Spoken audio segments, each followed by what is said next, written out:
Welcome to Game of Thrones, fanfiction. Today's adventure, what if Stannis discovered Cersei's incest years before Jon Arryn? If you haven't already, smash that subscribe button and ring the bell so you never miss a story. Now, let's begin. Chapter 1, The Boy in the Yard. The wind off Shipbreaker Bay had teeth. Stannis Baratheon stood upon the curtain wall of Storm's End and let it bite him. 7 years he had held this castle for his brother, and in all that time the wind had not changed. It came howling from the salt grey waves, beat itself bloody against the great drum tower that had stood when the first men still ruled the land, and dragged itself down the cliffs to die in the surf. The ravens of Storm's End learned early to fold their wings against it. Stannis, who had watched birds break their backs against the tower in storms, had come to think of the wind as he thought of all things in this world. It was necessary. It was indifferent. It killed when it killed, and it spared when it spared, and it asked no man's leave. He had not asked to come here. Robert had sent him. Robert sent him to many places, in those days. To Dragonstone, which Stannis had taken for his brother and which his brother had given him in return as one might give a hound a bone too small to chew. To the small council, where he sat as master of ships and listened to Pycelle wheeze and Varys whisper and Jon Arryn try to keep the kingdom from setting itself on fire. And now to Storm's End, the seat that should have been his by right of blood and conquest, to sort some petty dispute over the salt rights at Tarth that Renly was too young to settle and too lazy to learn. Renly was 14, and had been a hostage of his own pleasures since he was 12. Stannis had not spoken with him in 3 years, save in the formal way men spoke when ceremony required it. He had ridden into Storm's End the morning before, and Renly had embraced him at the gate, and Stannis had not embraced him back. He had not known how. There was a child somewhere in the man Renly had begun to be, the small boy who had clutched at his sleeve during the siege, who had asked Stannis again and again when their Lord Father would come home, and who had not understood, even after Stannis had told him plainly, that their Lord Father lay drowned beneath the bay along with their Lady Mother and would never come home, and that the soup of boiled hides and rats they had been eating was now the only thing that stood between them and starvation. Renly remembered none of this, or claimed not to. Renly remembered the day Eddard Stark had relieved them. He remembered Lord Stark giving him a candied plum from his saddlebag and putting him up before him on the saddle and riding him about the yard. That was Renly's siege. It was only Stannis, it seemed, who remembered what they had eaten before the plums. He had sorted the salt dispute by mid-morning. The fishermen of Tarth were owed a refund. The Tarth steward had been skimming. Stannis had ordered the steward dismissed and the refund paid in full, and he had heard one of Renly's young men mutter under his breath that Lord Stannis was hard, and he had wanted to turn and tell that boy that he was not hard, he was simply correct, and that the world might learn to understand the difference if it tried. But of course he had said nothing. He never said anything. Words, like the wind, were necessary and indifferent, and Stannis had learned long ago to spend them as miserly as the gold he kept in the coffers his brother emptied. That was when he saw the boy. The boy was crossing the inner ward beneath the wall, clutching the hand of a serving woman in faded grey wool. He could be no more than 6. He had a wooden sword strapped to his belt that was nearly as long as he was. He stopped to chase a duck that had wandered out of the kitchens, and the serving woman scolded him, and he laughed, and the laugh carried up the stones to where Stannis stood upon the wall. It was Robert's laugh. It was Robert's laugh, and Robert's hair, black as coal, and Robert's nose already too large for the rest of his face, and Robert's mouth that was too full and too quick, and Robert's blue eyes that even from this distant Stannis could see had Robert's peculiar shade of blue. The blue of the trident in summer. The blue Stannis had seen looking up at him from the field at the trident the day his brother had cracked Rhaegar's chest open with a hammer and laughed about it afterward in the tent over wine and women. Stannis stood very still. He had the strange sensation that the wind had stopped, though he knew it had not. He went down from the wall. The serving woman saw him coming and curtsied and tried to draw the boy away, and the boy did not want to be drawn. The boy was looking at Stannis with frank curiosity, the way Robert had once looked at him across the breakfast table when Stannis was 9 and Robert was 12 and Stannis had told him he was eating his eggs wrong. "Boy," Stannis said. "What is your name?" "Edric, Lord." "Edric what?" The boy hesitated. The serving woman flushed. "Edric Storm, Lord," she said, very low. "If it please Lord." "It does not please me," Stannis said. "But you may go." She went, glancing back twice. The boy stayed. Stannis crouched in the dust of the ward, crouched, which he never did, his joints disliked it, and looked into the face of his brother as it had been 30 years ago and would never be again. He heard himself ask, in a voice that was not entirely his own, "Who is your mother, Edric Storm?" "Don't know, Lord." "Who brought you to Storm's End?" "Don't know, Lord." "They says my father brought me." "Who is your father?" The boy looked at him as though he were a fool. "King Robert," he said. "Everyone knows that." Stannis straightened. His knees clicked. He smoothed his doublet, the dark wool that he wore even in the Southron heat because he refused to be the kind of man who indulged the body's complaints. He looked at the boy a moment longer. The boy looked back, unafraid. "Yes," Stannis said. "I expect they do." He turned and walked back across the ward, and his boots rang on the stones, and behind him the boy went on chasing the duck. That night, in the Lord's Solar that he refused to take from Renly even though it ought by every right to have been his, Stannis read his brother's letters. Renly kept them all. That was the thing about Renly, he was a fool, and a vain one, but he was a fool in the precise and tidy manner of his particular vanity. He kept the letters his royal brother sent him as though they were holy relics. He kept them in a cedar chest in the Solar with a brass lock that any boy of 10 could pick with a hairpin. Stannis had not picked the lock. Stannis had asked the steward for the key and the steward had given it to him because the steward feared him, and that was the more efficient of the two methods. He read them in order. There were not many.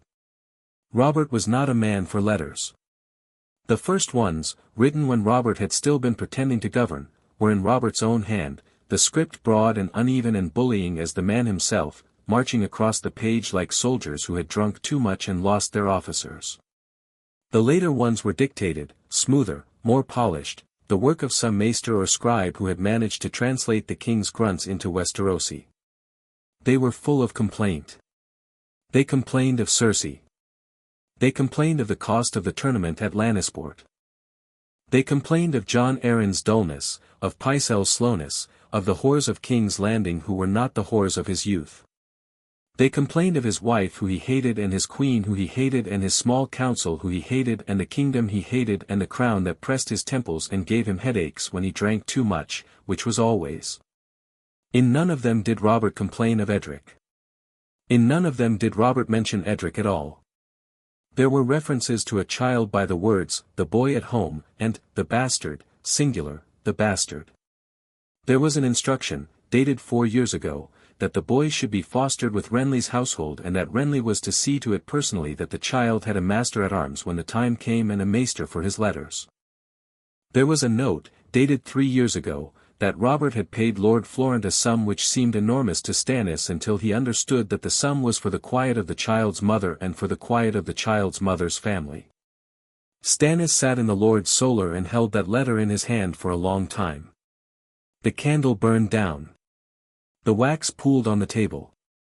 Outside, the wind off Shipbreaker Bay continued its long argument with the stones. He had bastards on his mind, that night. He had bastards on his mind because of the boy in the yard and because his lord brother had so many of them, and because 3 days hence Stannis would ride back to King's Landing and sit again at the small council, and the king's children would be brought in by their nurses to be displayed for the king's brothers and the king's lords like prize hens at a market fair. Princess Myrcella, 3. Prince Tommen, 2. Prince Joffrey, 6. Joffrey, who was 6. Joffrey, who was the same age as the boy now sleeping in some servant's bed below the western wall. Joffrey, whose hair was gold as new minted coin. Stannis set the letter down. He smoothed it with the flat of his palm. Then he folded it once and locked the cedar chest and returned the key to the steward.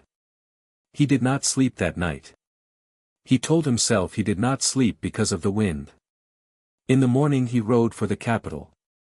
The road from Storm's End to King's Landing was 9 days at a hard pace and 12 at a moderate one. Stannis took 10. He had with him a guard of 8 men and a maester and a body servant called Andrew and the saddlebag with his own correspondence. He spoke little on the road. He never spoke much. His men were used to it. They rode in a tight column and they ate the same field rations he did, and they slept on the ground when he slept on the ground, and once, on the 5th day, when one of the younger men had complained about the cold, Stannis had given him his own cloak. The young man had tried to refuse and Stannis had said, "You are no use to me dead. Take it." The young man had taken it. The other men had said nothing, but they had looked at each other in a way Stannis had pretended not to see. He thought, on the road, about the boy. He thought also about his own daughter. Shireen was 4. She had been born on Dragonstone in the winter of Stannis's first year there, in a snowstorm that had blown all the way down from the wall, in a chamber so cold that Maester Cressen's old hands had gone blue holding her. She had survived. The cold had not killed her. The grayscale she had taken from a mummer's doll the next year had nearly killed her and had eaten the left side of her face into a thing of stone, and Stannis had carried her himself to the maester's chamber and had stood by while Cressen burned the dead skin away. She had not cried. She had gripped his finger so hard he had felt the bones grind, and she had not cried. Stannis had wept only once in his adult life, and that had been the night, 3 nights later, when Cressen had told him she would live. Celis had not wept. Celis had said it was the will of the gods, and that the child's deformity was a warning to them all of the depravity of the faith and the truth of the new red god whose priests were even now coming in great ships from the east, and Stannis had told Celis to be silent or to leave his presence, and she had left his presence. They had not shared a bed since. Shireen had Robert's blue eyes. They were the only thing of his brother that she had. The grayscale had taken half her face, and the half it had spared was Florent, Celis' long jaw, Celis' narrow nose. But the eyes were Baratheon. They were the eyes Stannis saw in his shaving glass each morning. They were the eyes the boy in the yard at Storm's End had turned up at him from beneath his ill-fitted wooden sword. They were the eyes of every Baratheon ever born of a Baratheon's body, and they had looked out from the ruined face of that house upon every queen and bedmaid who had ever brought a child to a Baratheon's hall, and they had said, plainly and without exception, "You may pretend whatever you like, but I am the seed of your husband, and the seed of your husband is strong." Joffrey had eyes the color of green glass. They were Cersei's eyes. They were Tywin's eyes. They were Lannister eyes, and they were beautiful, and they had looked out from Joffrey's perfect golden head the last time Stannis had seen him, when the boy was 4, and Stannis had thought nothing of them then because Stannis had not been looking for anything. He was looking now. He came into the city through the Lion Gate on the 10th day and was admitted to the Red Keep without ceremony, which was how he preferred it. He went to his rooms in the Tower of the Hand, where Jon Arryn had given him chambers, and he washed the road off himself and ate a piece of cold mutton and drank a single cup of watered wine. Then he went to find his brother. Robert was hunting. Robert was always hunting, in those days. It was the only thing he still did with any pleasure. Stannis had known this and had timed his arrival accordingly. He did not wish to see his brother yet. He wished first to see the boy. The royal nursery was in the upper rooms of Maegor's Holdfast. Stannis had been there once, when Joffrey was newborn, to attend the name-day feast. He had not been welcomed. The queen did not welcome him anywhere.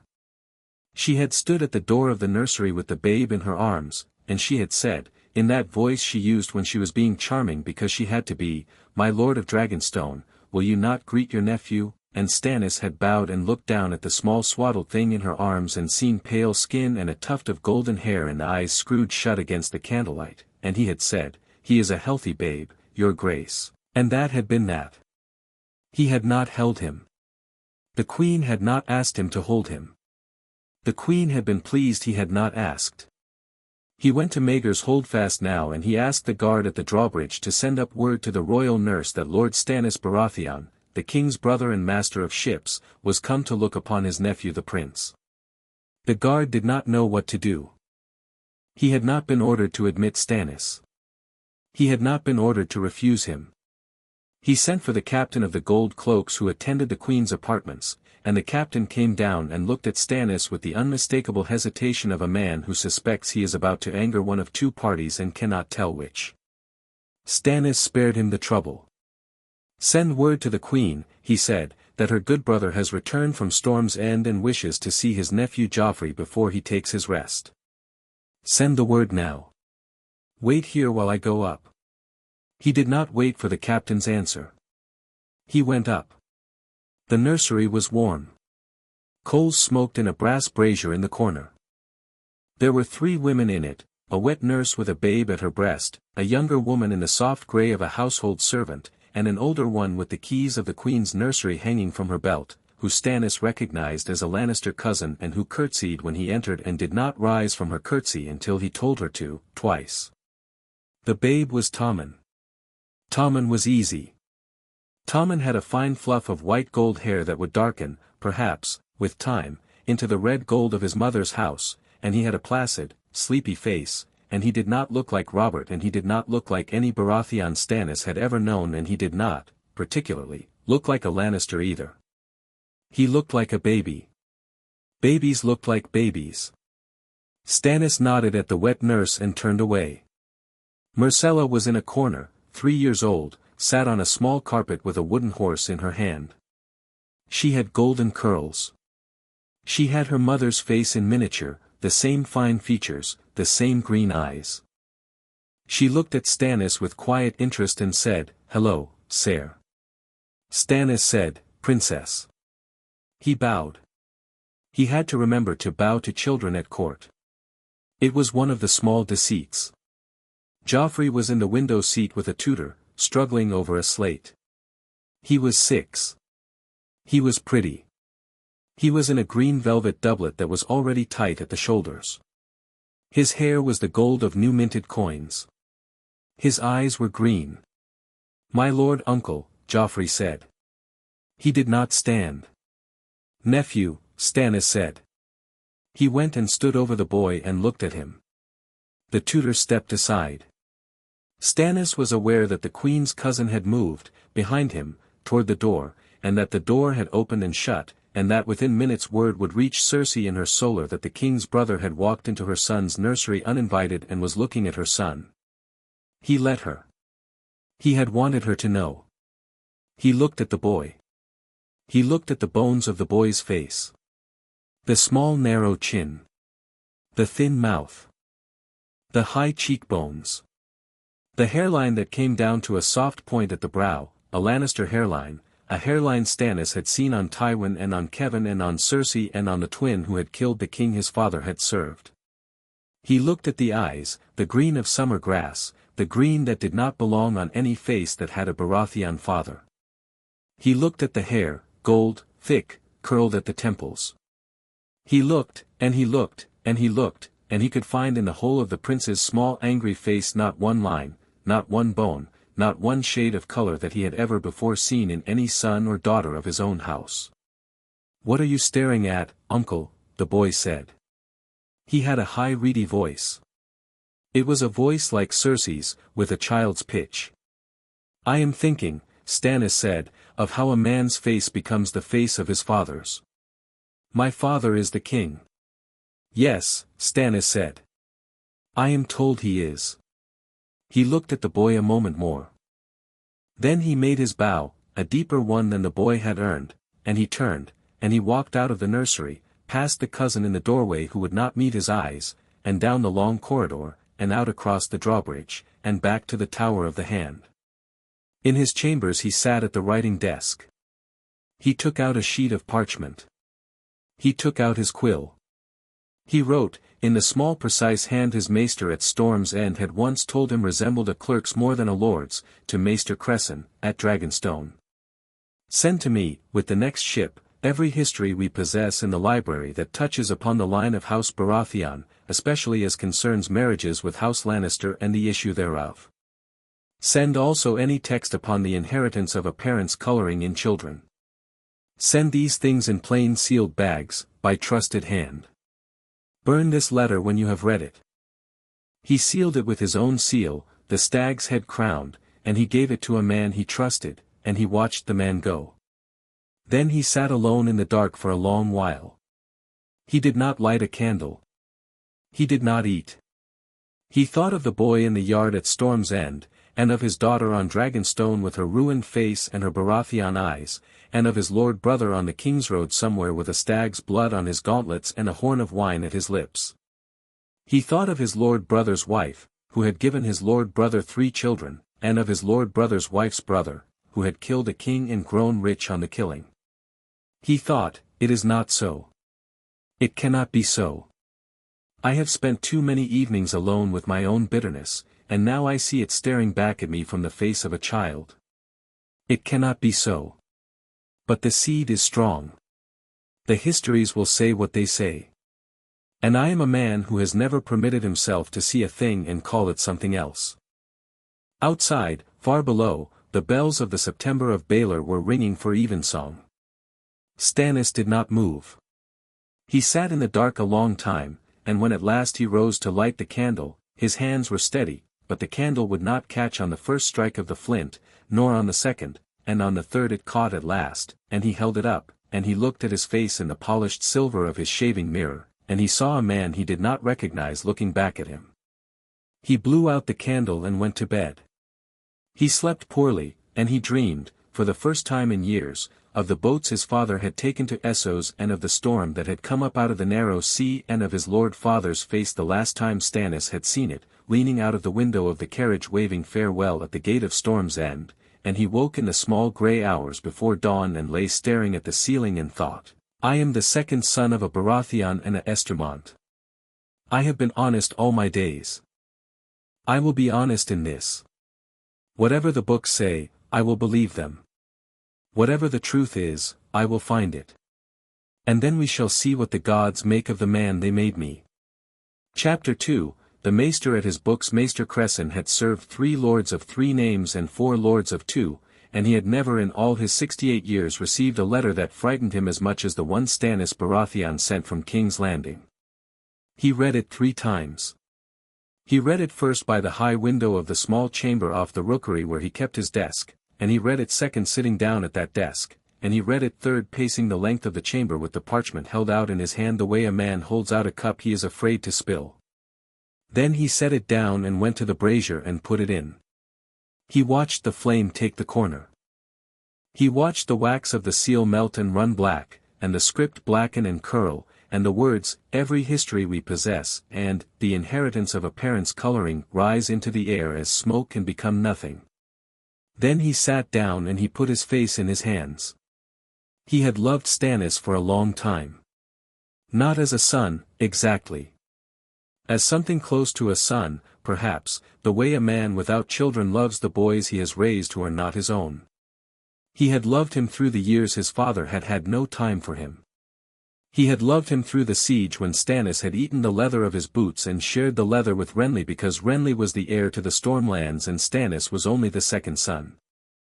He had loved him through Robert's careless cruelties, the Storm's End given as a king's dom and taken as a kennel, the Dragonstone given as exile and called a gift, and he had loved him through the marriage to Celis Florent and the long miserable courtship of his rare and difficult daughter.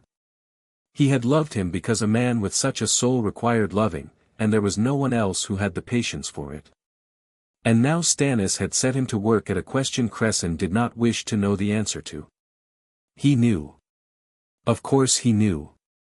Stannis had not spelled it out, Stannis would not have spelled it out, even to him, but the letter spelled it out by what it requested. Every history that touches the line of House Baratheon as concerns marriages with House Lannister. The inheritance of a parent's coloring in children. In plain sealed bags, by trusted hand. These were not the requests of a man writing a treatise. These were the requests of a man arming himself for a battle. Cresson sat at his desk for a long while without moving. The brazier guttered. The shadow of the rookery's iron grill climbed up the eastern wall, ate the row of his books, and fell again. The ravens above his head fluttered and complained and gossiped to one another in their black throats, and the wind through the high window smelt of salt and the old volcanic stone that Dragonstone was carved from, and which always, even on a hot summer day, smelt faintly of fire and of the throats of dragons. At last he rose. He took down the books. He set them on the table. The histories of House Baratheon were thin. They had not been a great house long. Orys, the bastard who had made them, had laid the cornerstone of Storm's End on the bones of the Storm Kings and married Argella Durrandon in the same season, and from her he had gotten dark hair and a hard chin and the line that had begotten Robert and Stannis and Renly. 300 years was not so very long for a house. Cresson had served older. The Targaryens were older. The Starks were older by 1,000 years. But it was long enough. He worked through the morning. He worked through the noon meal, which he forgot. He worked through the afternoon, when the light slanted in through the western embrasure and laid his books and his papers in alternate bars of gold and shadow. He read the true history of the Storm Kings, and he read the lineage of the Lords of the Stormlands, and he read Maester Yundel's brief annals of the dynasties of the Undulls, and he read the small thin book by an unknown maester who had served at Storm's End in the time of Argilac the Arrogant and had set down, in quick scratching script, the names and faces of every man and woman of the house he could remember. He read Septon Barth's old fragmentary essay on the inheritance of features, which was kept in a box under 3 locks because the faith had condemned it twice and because the Septons of the Crownlands disliked it for reasons that had to do with dragons. He read the histories of House Lannister by Maester Belden, who had been a sycophant and was therefore reliable, because a sycophant noted everything that flattered the family and that included the color of their hair. By the time the lamps were lit he had what he needed. In the 300 years since Orys Baratheon had married Argella Durrandon, the line of House Baratheon had married the line of House Lannister 4 times. The first had been Tya Lannister, who had wedded Lord Goen Baratheon 2 centuries past. They had gotten 3 sons. All 3 had been black of hair. The second had been Lord Tybolt Lannister's daughter, a Sorel, who had wedded a Baratheon younger son and gone to live at Felwood. They had gotten 1 son and 2 daughters. The son had been black of hair. The daughters had been black of hair. The third daughter, born late, had died at her birthing and had hair, the midwife had recorded, as black as her mother's father's was gold. The third had been Joanna Lannister's great-aunt, Cresson had to consult the table twice to be sure, who had married a third son of a Baratheon some 150 years past. They had gotten 2 daughters and a son. All 3 had been black of hair. The fourth had been Lady Lionel Baratheon's mother, who had been a Lannister of Lannisport, not of the Rock proper, but a Lannister all the same. 2 sons. Both black of hair. In every Baratheon Lannister marriage that the histories knew of, in every issue that the histories had recorded, the children had been black of hair. Without exception. Without a single example, in 300 years, of a child of such a union taking the gold of the Western mother over the coal of the Eastern father. The seed of House Baratheon was strong.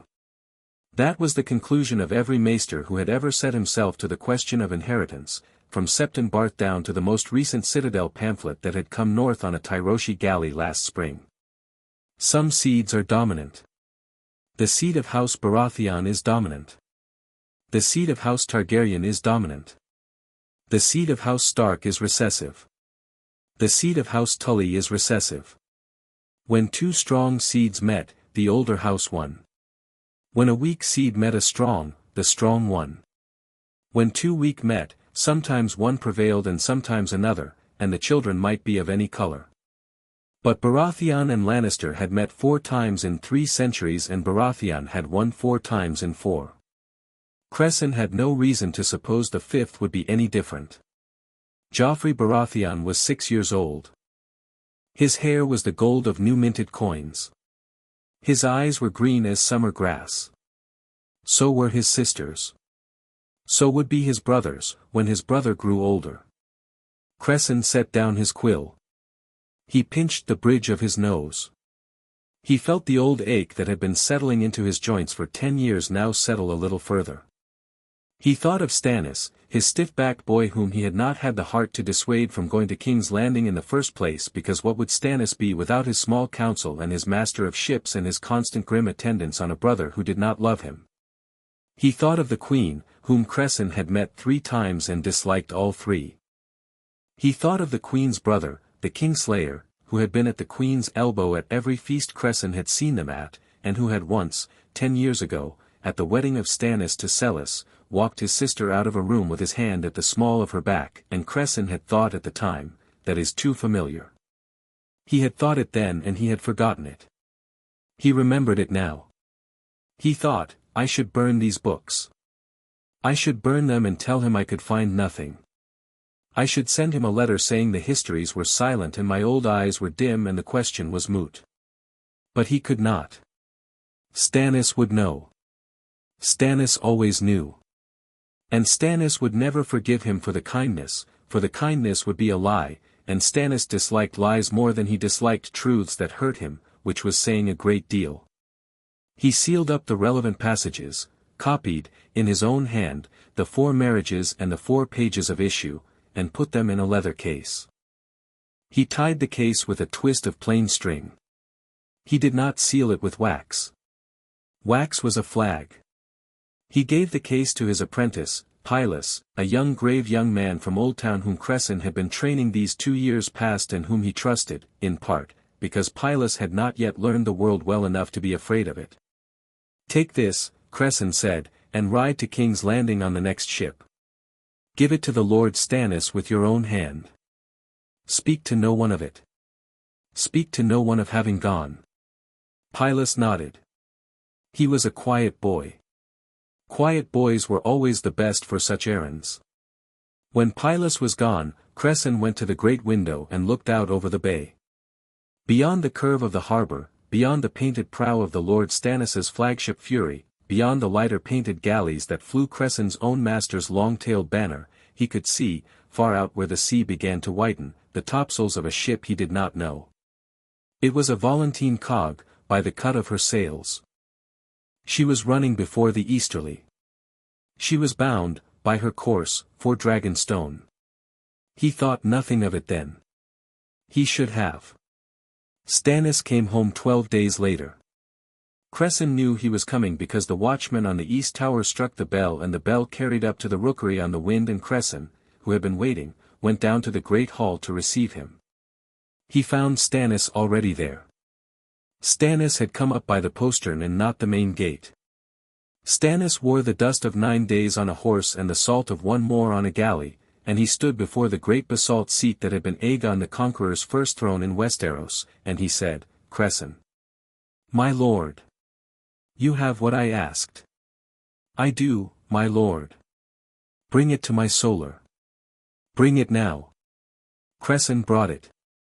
He brought also a flask of warm spiced wine because he knew Stannis would not eat, and a man who would not eat after 10 days on the road needed at least to drink, and a maester who had served his lord since the lord was 4 years old was permitted certain liberties. Stannis took the wine. He drank a mouthful and grimaced, because he disliked spice, and he drank another mouthful anyway because he disliked waste. He set the cup down. He took the leather case and untied the string and read the 4 pages Cresson had copied and the marginal notes Cresson had set beside them.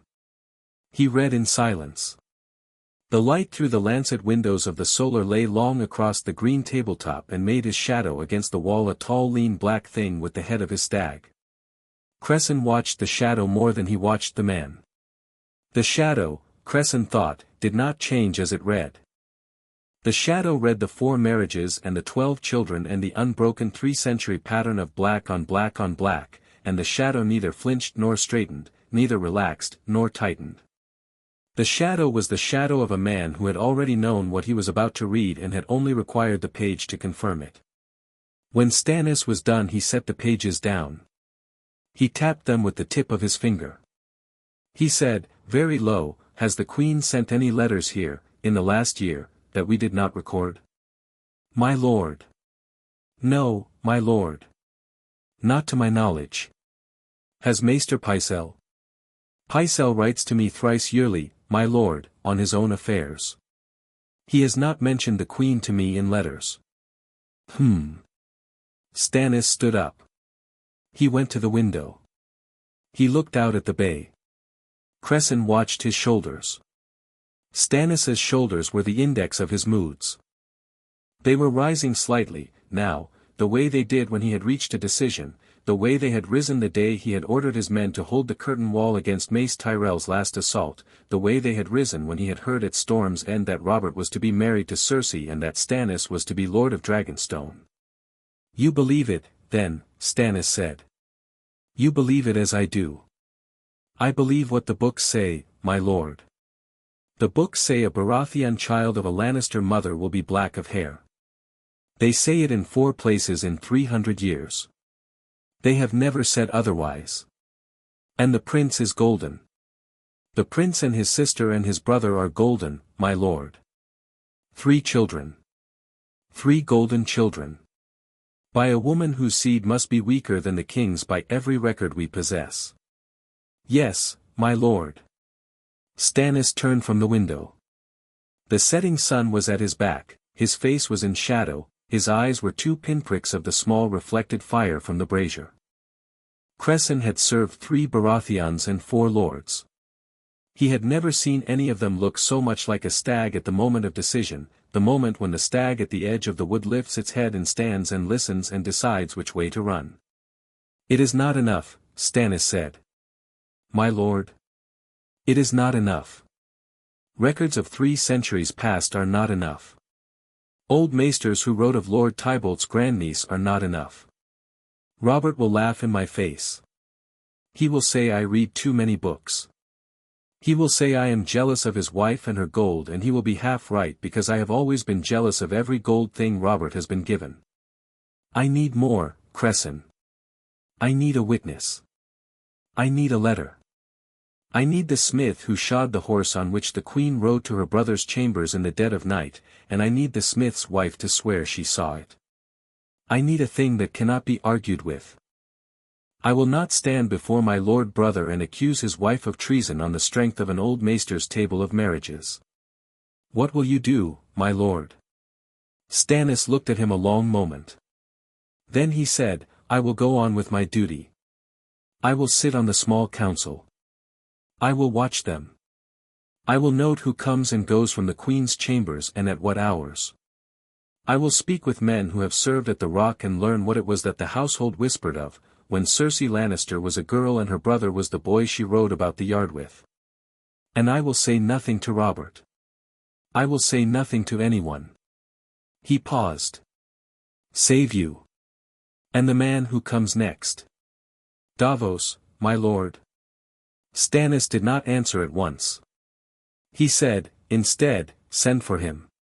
My lord, he is at Cape Wrath with a cargo of, I know where he is. Send for him. Send the Fury if you must. I want him at my elbow within the fortnight. Yes, my lord. And Cresson. My lord. Speak of this to no one. Not to my wife. Not to my daughter's nurse. Not to the apprentice. Not to the gods if you keep them. The man who knows least dies last, and I have not yet decided how many of us will die. He said it without theater. He said it the way another man might say fetch the wine. That was the thing that frightened Cresson most, that it was not theater. That Stannis had already calculated the casualties, and was telling Cresson plainly that there would be casualties, and was asking Cresson only to stand sufficiently far back from the wheel that, when it turned, his hand would not be the hand caught in the spokes.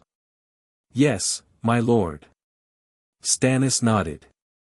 He drank the rest of the spiced wine, grimacing, and went up to the chamber Cresson had warmed for him, and Cresson sat down at the green table with his old hands in his lap and felt afraid for the first time in many years.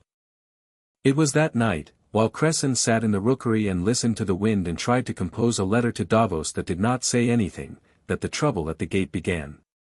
A boy came up. A serving boy of the kitchens.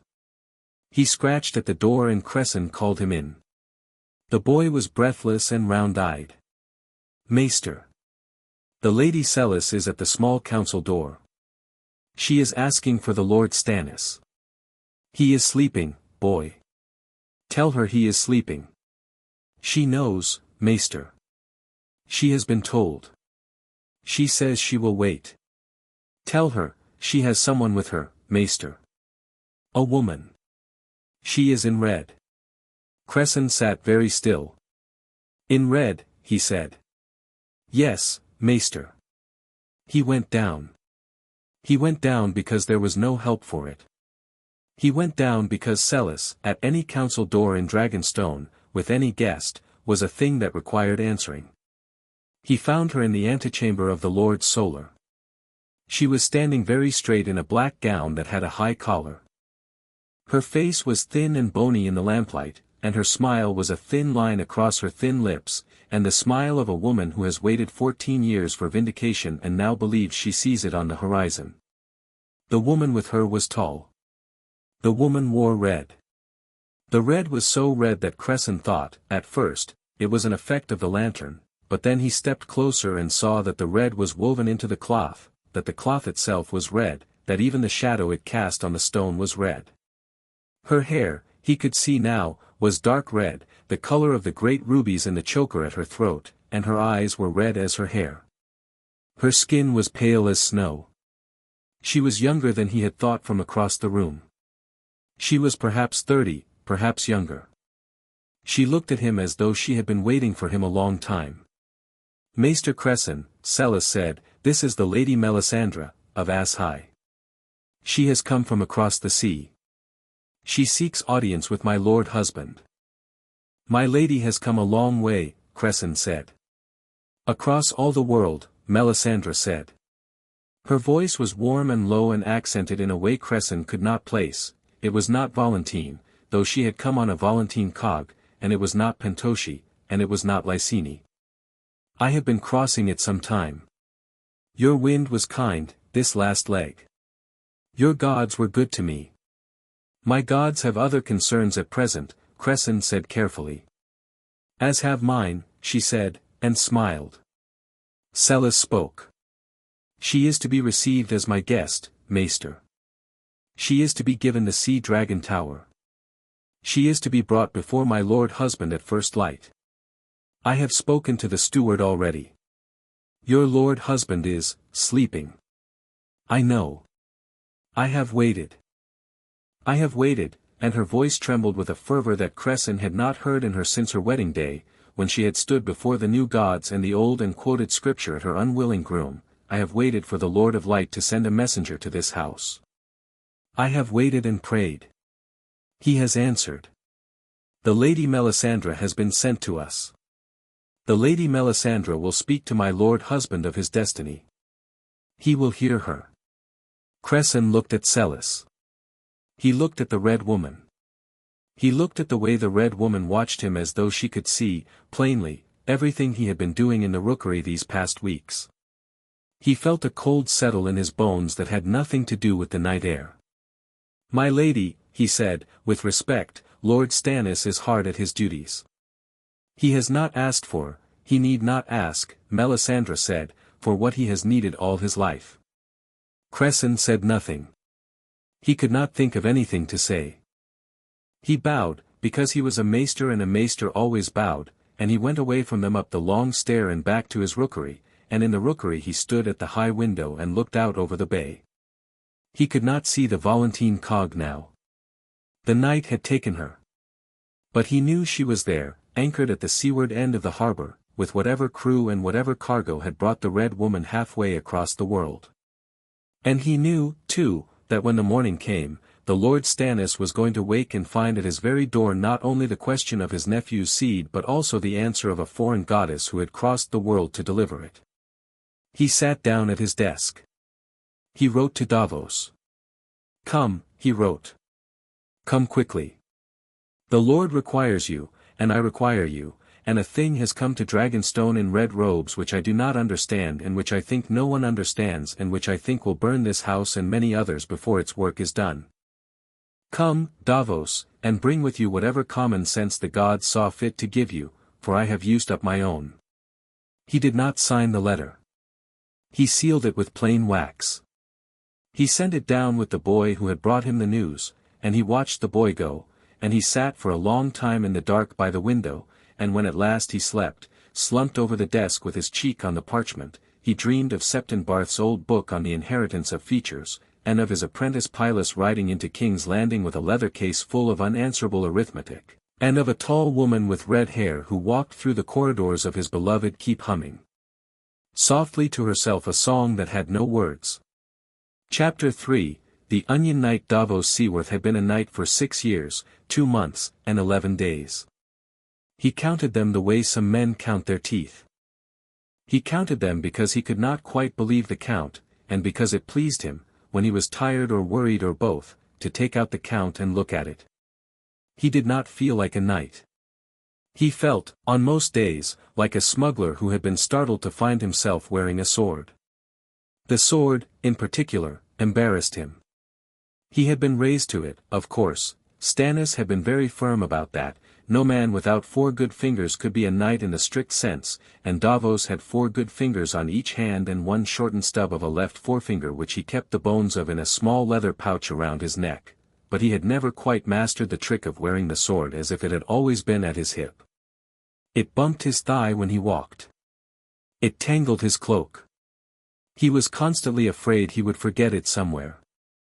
He came up the harbor of Dragonstone on a calm morning under a grey sky, with his sons Dale and Allard at the oars of his small skiff and a steady offshore breeze pushing back at them. The Black Betha, his cog, lay at anchor outside the seawall. He had not brought her in. He had not had the time to find a pilot. Cressen's letter had said come quickly, and Cressen was a man who never said quickly unless he meant now, and so Davos had taken the skiff, and he had brought his 2 eldest sons because he liked their company and because he did not, in his bones, like the sound of the letter, and a man who feared a thing was wise to keep his sons within his sight. The keep climbed up the black rock above him. Stannis's banners hung limp from the towers. There was a Volantene ship at the eastern mole that Davos did not recognize, painted red along her rails and decked in silks, and Davos took note of her because he took note of every ship in every harbor he had ever been in. Stannis would expect it of him. A man met him at the wharf. He was small and stooped and had the long fine hands of a maester, but he was not Cressen. He was the apprentice. Pylus. Ser Davos. The Lord is in the chamber of the painted table. He bid me bring you up directly, by the back stair. Where is the maester? In the rookery, sir. He sleeps badly these nights. Aye, Davos said. I'd guessed. He left his sons at the harbor with a coin and a charge to find a meal and not to drink any of the stronger sort of wine until he came back. They nodded gravely. Dale was 16, Allard 14, both with their mother's flax-pale hair and their father's quiet way. They went up the harbor toward the alehouse. Davos watched them go a moment, and then he followed Pylus into the keep. Dragonstone was an unwelcoming castle. It had been built by men who had been frightened of dragons and had wished to make a place that would not catch fire, and the men who had built it had cut their stones from the great black hill of the island itself, and the result was a fortress whose every corridor was the inside of a lung, dark and cool and breathing of the deep. Davos had been in it 3 times. Each time it had felt new, and unwelcoming, and old as bones. He went up the back stair behind Pylus with his hand brushing the wall. He could never quite get used to walking corridors of any height without his hand on the wall, and they came out, after some time, on a landing high in the central tower. Stannis was at the painted table. Davos had seen the painted table once before. It was in the topmost chamber of the central keep, a great table of carven oak in the shape of Westeros as Aegon had known it, with the kingdoms picked out in colored woods and the seas in faded blue paint and the river systems traced in lines of inlaid silver. Stannis had told him, on his first visit, that the table was 3 centuries old and had been carved by Aegon himself, and Davos had thought at the time that Stannis was teasing him until he had remembered that Stannis Baratheon had not in his life ever once teased anyone. Stannis stood at the southern end of the table, his hands flat on the painted stormlands, his head bowed. He looked up when Davos entered. The lamp was at his back, his face was in shadow, but Davos had known the man long enough to read the set of his shoulders without need of a face. Davos. My lord. Pylus, leave us. Shut the door. Stand outside it. Admit no one. If the Queen of the Seven Kingdoms herself come up that stair, you do not admit her. Do you understand? Yes, my lord. Go. Pylus went. The door shut. Davos heard the bolt slide on the inside, which Pylus must have reached through the gap and worked from without, and then Stannis came around the painted table and stood facing him, and the lamp lit the lower half of his face, and Davos saw at once that Stannis had not slept much in some days, and that whatever Stannis was about to say was not a small thing. Sit, Davos. I'd rather stand, my lord, if it's all the same. It is not all the same. Sit. Davos sat. There was a chair drawn up at the side of the table. He sat in it stiffly. Stannis went to the brazier, where a small kettle of water steamed, and he poured the water into 2 cups and put a pinch of dried mint into each, because he had once heard from a maester that a man's nerves were settled by mint, and because a man like Stannis took such advice and applied it with the inflexibility he applied to everything else. He brought one of the cups to Davos and he kept the other and he sat down opposite him. What I am to tell you, Davos, you will keep to yourself unto your death. If you cannot promise me that, I want you to stand and take your ship and sail tonight back to Cape Wrath, and I will hold no grudge against you. I will not even have you watched. But I must have your word now, before I begin, or you must walk away. There is no other path. Davos looked at him. He looked at the small steady tremor that was at the corner of Stannis's mouth and that had not been there the last time Davos had looked at this face, for months past. He looked at the fingers that held the cup of mint water, and at the knuckles that were white, and at the line of Stannis's jaw that was clenched as it always was, and he thought, I am about to be told a thing I will wish I had not been told. I am about to be made the keeper of a sorrow, and the sorrow is not mine. He said, My lord. You raised me from a smuggler. You shortened my fingers and gave me back the bones in a pouch and you told me I would carry them till I died, to remember my crimes and to remember the man who had punished me for them. I have carried them. I will carry them still. Tell me what you must, and I will keep it. Stannis nodded. He took a sip of mint water. He set down the cup. He said, The queen's children are not the king's. Davos did not say anything. Some things, when you hear them, do not enter the mind for a moment. They sit on the surface of the air. The room sat around the words. The lamp guttered. The wind beat once at the window and went away. Davos heard, faintly, the cries of gulls over the harbor below, and the drip of water from the conduit in the wall, and the small shifting weight of Stannis breathing. He said, My lord. You heard me. Yes, my lord. You believe me? Davos paused. He did not know if he believed it. He knew that Stannis would not lie to him. He knew that no man as careful as Stannis would say such a thing aloud unless he had reason.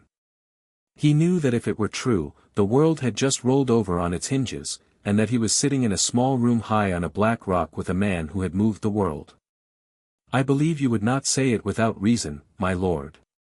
I have reason. What reason, my lord? Stannis told him. He told him of the boy at Storm's End, the bastard called Edric, with Robert's hair and Robert's chin and Robert's laugh. He told him of the Prince Joffrey in the nursery of Maegor's Holdfast, who had no part of any Baratheon. He told him of Cressen's books and of the 4 marriages of Lannister to Baratheon and of the 12 children, all black of hair, in 3 centuries and 4 centuries of evidence. He told him of the hairline that came down to a soft point at the brow on Tywin and on Kevan and on Cersei and on Jaime and on Joffrey. He told him of Cersei and Jaime as he had remembered them on his own wedding day, walking out of a chamber with the brother's hand at the sister's waist and the sister's smile turned not to her wedding hosts but to her brother's mouth. He told him also of his daughter. He told him of Shireen's one good eye and of the Baratheon blue in it, blue as her uncle's brothers, blue as the fish in the deep places of the sea. And you sit at the council with the queen at your shoulder, Davos said. I do. And you have not breathed of this to your lord brother. I have not. And you have not breathed of this to the hand. I have not. And you have called me to Dragonstone. I have. Davos sat a long while in silence. He thought. He thought as he had thought in the days when he had been a smuggler, when a king's man had come down to the dock and asked him a hard question and Davos had had to weigh the answer against 3 sons and a wife and a small wooden house in the flea bottom and the lives of the men aboard his ship. He had been good at that thinking. It had kept him alive. It had kept his sons alive, and his men, and most days his ship. He said, My lord. I am the wrong man for this council. You are the right man, Davos. There is no other. My lord. I am a smuggler. I am a knight only because you knighted me. I have no ear in the small council. I have no friend in the faith.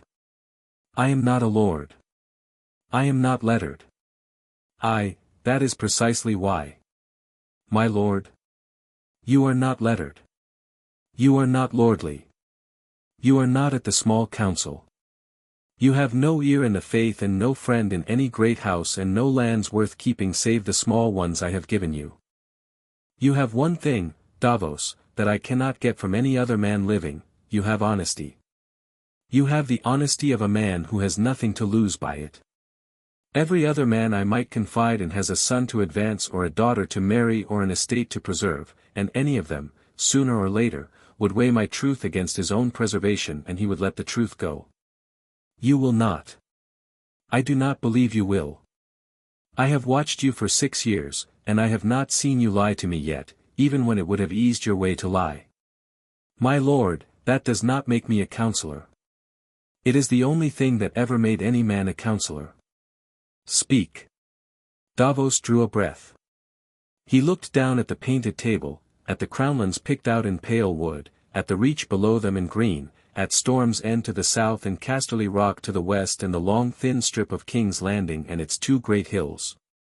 He thought of a man stepping out onto a frozen lake. He said, If you say this aloud to the king, my lord, the king will not believe you. He will not. He will think you envy him. He has thought you envious all his life. He will think this is your envy taking a new shape. He will. And the queen will know within an hour that you have spoken of it. And the queen has the ear of her father, and her father has the gold of the rock. And gold has no scruple. It does not. And so even if the king did not kill you for the speaking, and Robert is the kind of brother who might, in a black mood, your wife would not see her bed by week's end, and your daughter would not see her chamber, and no one of your house would draw a breath into the next moon. That has been my reading, also. Davos paused. He took a swallow of the mint water for something to do with his hands. The taste was harsh. Stannis's hand was perfectly still on the cup opposite him. Then what do you mean to do, my lord? That is the question I have brought you to answer. My lord. I am not the man to answer it. Davos. I am only saying, my lord, there are other men, learned men, men whose business is the law of inheritance and the lawful succession. The hand. Lord Arryn is the hand. He was foster father to your brother. He is, I know who Jon Arryn is. He would believe you.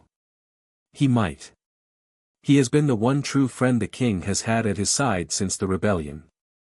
If anyone would weigh your evidence as evidence, I have considered it.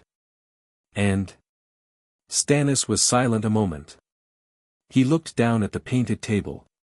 He laid one finger on the small wooden notch of the Arry, high among its painted mountains. Jon Arryn is the king's man. He loves my lord brother. He raised him. Even if I lay my evidence before him, he will go to the king before he goes to me, because he will believe, not without reason, that the king has the right to know first. And once the king knows, the queen knows. And once the queen knows, the queen acts. The queen acts. And you become a man who has accused the queen and proved nothing.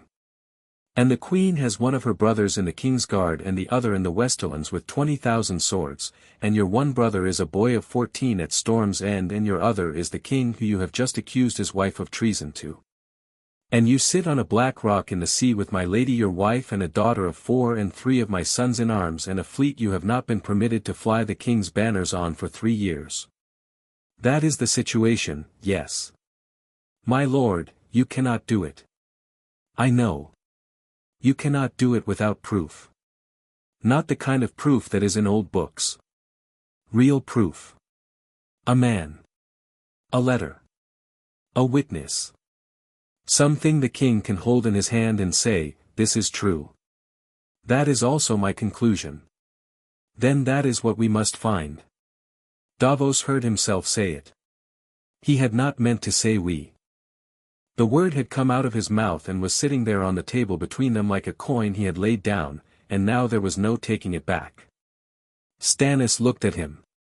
Stannis looked at him a long moment, and Davos saw something in Stannis's face that he had only seen once before, on the day Stannis had come down to the dock at Storm's End in the 3rd year of the siege and walked along the rank of half-starved men who had lived through it and stopped before each one and looked into the man's face and said his name.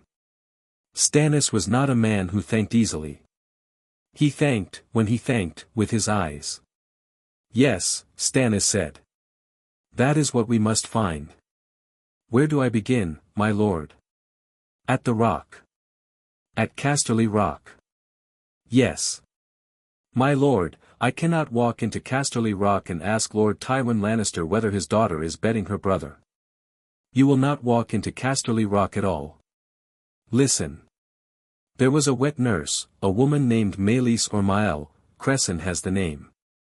She suckled the queen and her brother when they were small.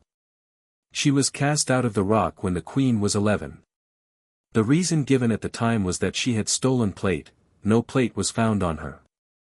She has lived since at a small village west of the rock, on a stipend that comes to her quarterly from a clerk of the Lannister household.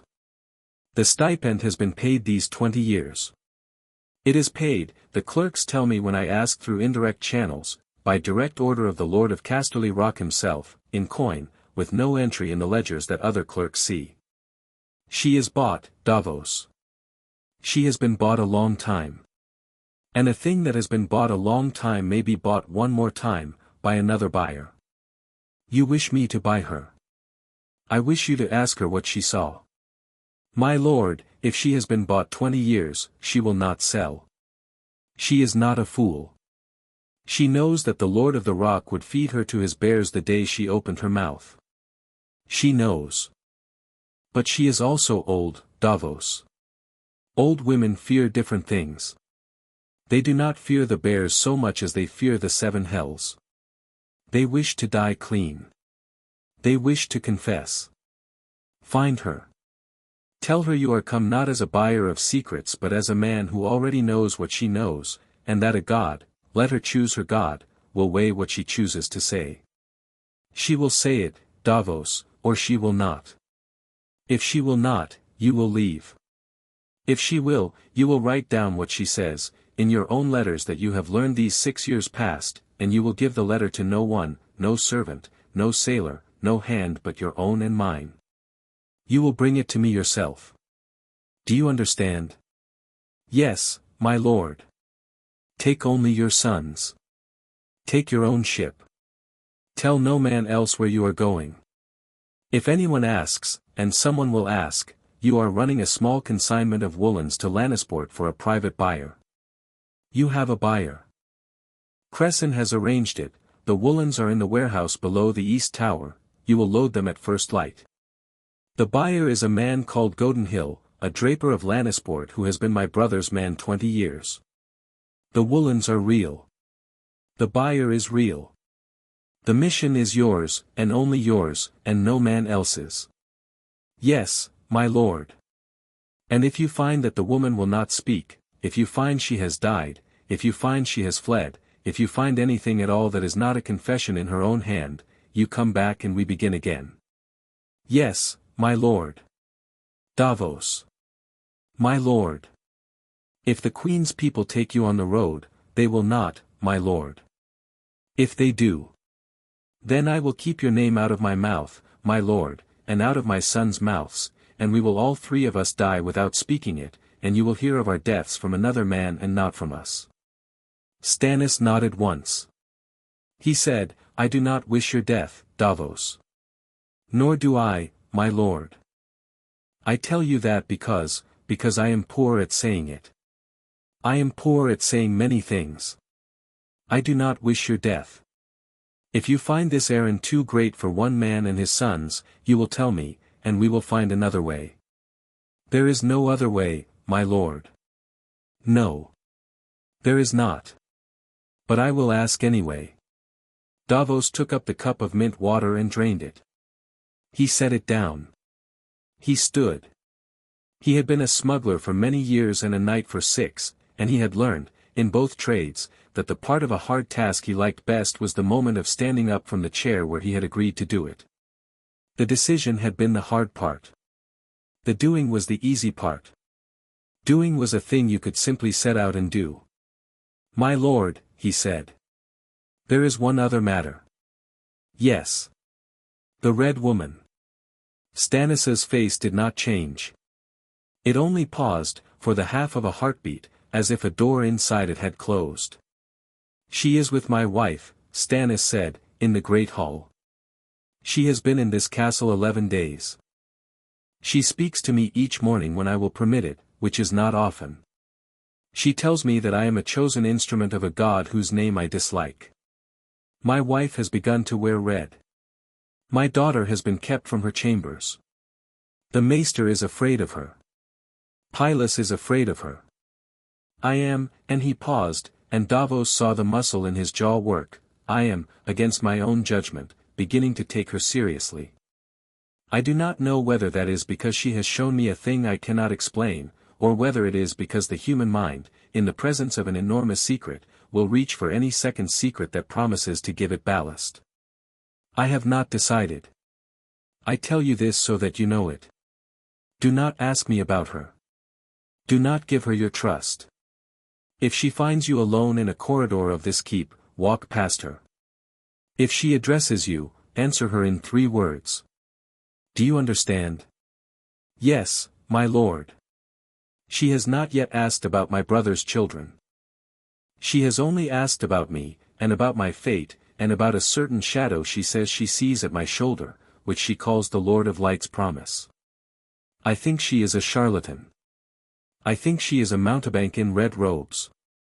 I think she is a tool of someone in Volantis who wishes to know the affairs of Westeros. I think these things, and I have not been able to stop thinking them, and yet I have, also, on 3 nights in succession now, dreamt of fire." He said it with the same flatness he had said everything else. Davos saw his hands, which were still and white on the painted table. "My lord," Davos said. 3 nights of dreams is 3 nights of dreams. You have many things on your mind. Yes. I will go and find your wet nurse. Yes. Davos turned to the door. Stannis said, "Davos. My lord. I trust you. I do not say it often. I say it now because I may not have another chance to say it. Whatever the doing of this task brings, whatever blood it spills, whatever houses it breaks, I trust you. I will not punish you for what you find. I will not punish you for what you fail to find. You are mine, and I am yours, and our charge is one thing only, which is the truth of my brother's children's blood. Do not lose sight of it. Do not let any other charge, not your wife, not your sons, not your priest, not your fear, distract you from it. Will you do that?" "I will do that, my lord." "Go, then. Do not say farewell. Do not say Godspeed. Do not say anything. Walk out of this room, and walk down the back stair, and take your ship, and go." Davos walked out of the room, and walked down the back stair, and took his ship, and went. The sky over Dragonstone was no longer grey when he came out into it. The sun had broken through somewhere over the open sea and was laying a long bar of light across the harbor. Pylus was at the door at the foot of the stair, white-faced. Davos clapped him on the shoulder and said, "Sleep well tonight, lad. And every night after. The maester teaches you to sleep well, doesn't he? He teaches me to read the stars at night, sire. That is a worse vice. Sleep, instead.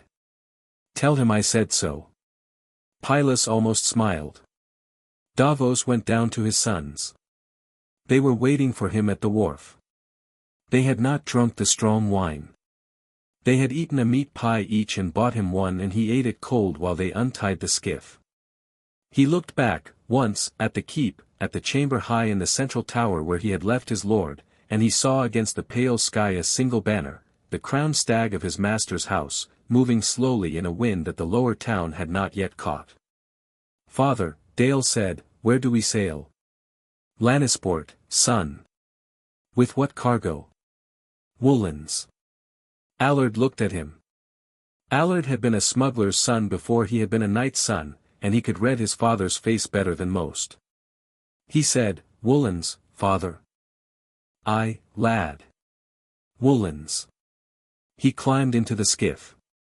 They pulled for the Black Betha, and the gulls cried about them, and the offshore wind held, and Davos sat in the stern with his hand on the tiller and the count of his knighthood ticking quietly in the back of his mind like a little metronome. 6 years, 2 months, 11 days, and he thought of the woman called Mael or Melis who lived in a village west of Casterly Rock and who would, perhaps, say or not say a thing that would unmake the kingdom, and he thought of the red woman behind him on Dragonstone, and he thought of his lord at the painted table with his eyes that did not thank but had thanked him, and he prayed, for the first time in many years, to the Father of Heaven, that he might be granted enough cunning to do this and to come home alive. The wind held. The sun broke through. The Black Betha came up under his hand. They sailed. Chapter 4, The Light from Ashigh. The Red Woman wished to see him alone. Stannis had refused her 3 times. He had refused her on the morning of her arrival, when she had stood in the great hall in the red of her order with her ruby at her throat catching the light from the western embrasure, and Celis at her elbow with the high color of a woman in love. He had refused her on the 2nd day, when she had sent him through Celis' hand a small carved tablet of black stone with sigils on it that Stannis had given to Cresson and Cresson had not been able to read. He had refused her on the 7th, when she had come up the stair to the small landing outside his solar in defiance of his standing order that no woman of the household should approach his door alone, and the man-at-arms there had not had the courage to put hands on her and had instead come and stood in his doorway like a guilty boy and said, "My lord. The lady. The lady is at the door. Send her away." "My lord. I do not think she will go." "Then I will go myself." He had gone himself. He had stepped past the man-at-arms and out onto the landing. The Red Woman had been standing there, her hands folded in her sleeves, her hair the color of the flame in the lantern bracket on the wall. She had looked at him with eyes the color of the same flame, and she had said, "You are afraid of me, Lord Stannis." "I am not." "You are. And it is wise. You should be afraid of what I see, if not of me. Look at me, my lord." He had looked. He had looked because he was a man who answered a direct demand even when he did not wish to. She was a tall woman, as tall as he, and he was not short, and her face was without a line, and the red of her eyes was the red of polished beads, and there was about her a faint warmth that did not match the cool stone of the corridor. "What do you wish?" he had said. "To save your life, my lord." "My life is not in danger." "Your life has been in danger every day of every year since you slept on a hard cot at Storm's End and prayed your father would come home.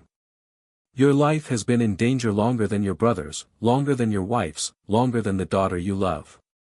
I have seen it in the flames. Tonight I will see more. Will you sit with me, my lord, when the lamps are lit?" "I will not." "Then I will sit alone, and the flames will speak whether you listen or no." She had bowed and had turned and had walked away down the corridor, the red of her gown drinking the lamplight, and Stannis had gone back into his solar and shut the door and stood looking at it for a long time, breathing through his teeth. That had been the 7th day. This was the 11th. On the 11th day he had decided he would see her. He had not decided it because she had asked him a 4th time. She had not. She had stopped asking. That was the thing that had decided him. The 2 days she had not asked had been worse than the 7 that she had, because in her absence he had become aware, against his own will, of how much of his attention had been bent upon the question of her. She had become a continuous noise in the next chamber of his mind, the way a sleeping child's breathing becomes a noise in the next chamber of a father's mind, and he could no longer think the matter of his brother's children with the clarity required because he was always also, simultaneously, thinking of the Red Woman. So he had sent for her. He had sent for her after the evening meal, in the Lord's Solar, with 2 men-at-arms outside the door and Cressen's apprentice Pylus in the antechamber to keep the record of it, because Stannis was a man who kept records of any meeting that he thought might one day be cited against him. She came in. She stopped just inside the door and stood. He had rehearsed himself for the way she would look. He had not rehearsed himself for the way the room would smell.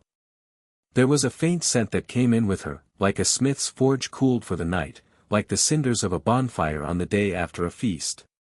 It was not unpleasant. It was simply unmistakable. She stood in the doorway and the smell went out from her and filled the corner where the brazier was, and the brazier flared up suddenly, with a small bright crack, and Stannis sat very still in his chair and did not let his face move. "You wished to see me," he said. "I wished it." "Sit, then." She sat. She arranged her sleeves over her wrists. Her hands were small for the rest of her, and very white. The ruby at her throat lay against her collarbone like a closed eye. "You have been carrying a great weight, my lord. All men of consequence carry weight. Not the weight you carry.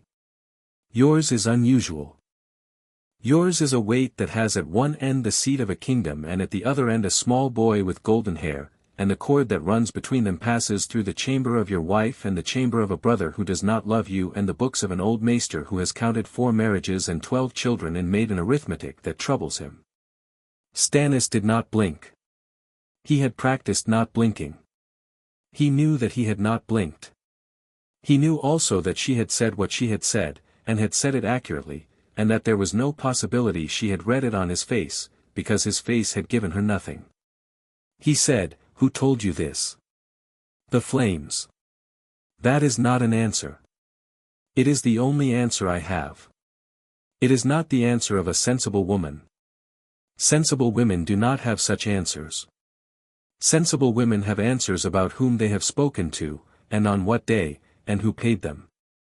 I will ask you again. Who told you this? Did Celis? Your lady wife knows nothing of it. She would scarcely understand if I told her. She is given to the Lord of Light, and she is fierce in her giving, but the Lord of Light does not show her what he shows me. He shows her only what comforts her, which is that her husband will be a king. He shows me what I require, which is the path." "What path?" "To you, my lord. To this seat. To the work to come. I have crossed the world for it. I knew the color of your hair before I sailed. That is not difficult. The Baratheon coloring is well known across the narrow sea." "Yes. It is." "Very well, my lord, you will not believe me. I expected as much. I will tell you instead what I came to tell you. Will you light the brazier high? It is high enough. Higher, please. I cannot show you a path in coals. I require flame." He gestured. Pylus came in, very quiet, with a small bellows. He pumped the brazier till the coals hissed and a column of yellow fire stood above them taller than a man's hand. Then Pylus was sent out again. Stannis sat in his chair and looked into the flame, and the Red Woman sat opposite him and did the same, and Stannis thought, "I am a man being made a fool of in my own keep, and I have permitted it, and I am still permitting it." "Do you see, my lord?" she said. He saw. That was the thing, he saw. He saw something in the flame, or thought he did, that was not the flame. He saw, briefly, a face he did not know, a man with a long sword and a black banner on a wall of ice. He saw a great horse swimming, and the horse drowning. He saw, at last, a small chamber with a small bed, and on the small bed a man bleeding out his life into the linens, and the man's face was Jon Arryn's, and Jon Arryn's eyes were open, and his hand was on his belly, and his mouth was shaping words that Stannis could not hear but could read on the lips. The seed is strong. The flame leapt. The face was gone. What did you see? She said. Nothing. My lord. I saw nothing. The fire was bright. My eyes are not what they were. You are lying, my lord, and I do not blame you. Most men lie about their first vision. They will not lie about their 10th. You will see more, my lord. You will see a great deal more. The Lord of Light has chosen you. He has chosen you because you alone in the West have the strength to do the thing that must be done. Robert is a glutton, Renly is a peacock, the Stark in the north is a prig with a little frown. You are the only Baratheon who is what a Baratheon must be. The crown of the 7 kingdoms will be set upon your head, in the time appointed, and the night that comes will not come if you stand against it, and the dawn will be yours. I do not wish a crown. You have always wished a crown, my lord. You have only refused it because you are an honest man, and you have not seen the path by which you might take it without becoming a man you would dislike. I will show you the path. The path runs through your brother's wife. It runs through her children. It runs through the discovery of what they are, and the speaking of it, and the doing of it. It is the only path. There is no other. Stannis stood up. He did not know exactly when in her speech he had decided to stand. He stood now, and he braced one hand on the table, and he felt the small precise tremor at the corner of his mouth that he had been feeling since he had returned from Storm's End. You will leave this chamber, he said, and you will return to the Sea Dragon Tower, and you will not approach my door tonight nor tomorrow. You will speak to my wife as you wish, since she will hear you whether I wish it or no. You will speak to no other person of this household. If I hear that you have spoken to any other person of this household, to Cresson, to the apprentice, to my daughter, to the steward, to a single guard upon the wall, I will put you on the next ship out of this harbor with 3 men and you will not stop sailing until you sight the lighthouse of Lys. Do you understand me? I understand you, my lord. Go. She went. She went without anger. She bowed at the door and she gathered her red sleeves in her hands and she went, and the smell of the cinders went with her, and the brazier sank back to its ordinary fire, and Stannis sat down again and put his face in his hands, and stayed so a long while. That night he did not sleep. He had become a man who did not sleep. His daughter Shireen had said to him at the noon meal yesterday, "Father, your eyes are very tired," and he had said, "Yes," and that was all he had said, and she had not asked again. She was 4. She was old enough to know when not to ask. He sat in the Lord's solar with the brazier low and a single candle burning, and he tried to write. He tried to write to Jon Arryn. He had been trying to write to Jon Arryn for some days. He could not find the form of the letter. He wrote Lord Arryn, and he stopped. He wrote I have a matter to bring to you, and he stopped. He wrote I have observed in the children of my brother a thing, and he tore the page. He wrote, at last, the most cautious, the most unhelpful sentence he had ever said on paper, Lord Arryn, when you have a quiet hour, call upon me. He tore that too.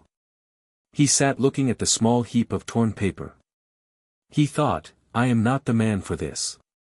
I am a man who can break a fleet and hold a wall.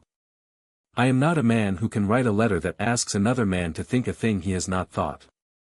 In the end he put on his dark wool and his cloak and he went down through the keep and into the passages and out the postern and along the cliff path to where the wind off the bay was strongest, and he stood on the cliff in the blackness for a long while and let the wind have him. The wind was old. The wind was older than the keep, and older than House Baratheon, and older than the dragon lords whose stones he walked. The wind did not care that he was a second son or a master of ships or a man with a daughter and a wife and a god he did not love. The wind blew over him and went away. He stood until he could feel his hands again and he could no longer hear the small voice in his ear that the Red Woman had left there, and then he went back inside and went to bed and slept 4 hours, which was not many, but was more than he had managed in some weeks. In the morning he set out for King's Landing. The small council was to meet a fortnight hence. Stannis had been to 100 small councils. He had developed certain habits in advance of them. He went over the agenda alone, in his own hand, in the quiet of his cabin on the Fury. He set out the points he meant to raise. He set out the points he meant to oppose. He did not waste words at the table, he did not waste them in preparation. This time he did. This time he sat with the parchment in front of him and he could not bring himself to read the agenda Pycelle had sent. He read it 3 times and could not have said afterwards what was on it. He was thinking only of what he would not say. He arrived in King's Landing on the 8th day. He went to the Tower of the Hand. He went to Jon Arryn's chamber. Jon Arryn was 68. He had been Hand of the King for 15 years. He had grey hair, very fine, that lay close to his skull, and a long face with deep lines at the corners of the mouth, and the patient careful eyes of a man who has been making other men's decisions for them for too long. He looked up when Stannis came in and he set down the quill in his hand and he said, "Stannis. Come in. Sit. You look ill." "I am well, my lord Hand." "You look as if you had not slept since the last full moon." "I have slept enough." "Sit, anyway." Stannis sat. Jon Arryn poured him a cup of weak arbor red, the kind he kept for visitors to whom he wished to extend a small kindness without putting himself to any expense, and Stannis took it because to refuse was rude, and he drank a swallow because to leave it untasted was ruder. "I have read your reports from Dragonstone," Jon Arryn said. "The fleet is in good order. The new galleys are nearly finished. The harbor masters report no losses to pirates this season. You are, as always, a thorough man. The kingdom owes you much for it. The kingdom owes its master his work." "Yes. So I have always thought. But the kingdom is in a bad way, Stannis." "It is. The crown owes the Iron Bank 3 million gold. It owes the Faith another million. It owes Tywin Lannister a sum I am no longer able to compute, because each time I write to Pycelle for the figure he sends me a different one. The royal household has been over budget for 9 consecutive years. The king is what he is, and I do not say it to wound him, I say it to tell you a thing you already know. We are running out of road, Stannis. I have not slept these nights either, if you wish to know. I am sorry to hear it. Are you?" "I am, my lord." Jon Arryn looked at him a long moment. The deep lines at the corners of his mouth deepened. "Stannis. Is there something on your mind?" This was the moment. This was the moment at which Stannis had told himself, at every juncture of the last 3 weeks, that he would not speak. This was the moment at which Davos had told him, in the chamber of the painted table, that the Hand would go to the king before he would go to Stannis. This was the moment at which Stannis would, if he let himself, hand over to the most honest man at court a secret which the most honest man at court would not be able to keep, because keeping it would require dishonest acts and the most honest man at court was not capable of them. He thought all this in the breath between Jon Arryn's question and his own answer. He said, "My lord. The king's children." Jon Arryn did not move. He watched Stannis. His pale watery eyes had taken on, in the lamplight, a very small and very definite focus. "Yes," Jon Arryn said. "What of them?" Stannis stopped. His mouth was dry. He took a sip of the arbor red. "I have been to Storm's End recently. I know. I observed there a child, a bastard of my brother's, who is fostered in Renly's household. The child is 6. He has the Baratheon coloring. As bastards of Robert's tend to. Yes. All of Robert's bastards have the coloring. Yes. Stannis, what is your point?" Stannis was silent. He could not speak it. The words were in his mouth, and he could not speak them. He felt, again, the wind off the cliff at Dragonstone.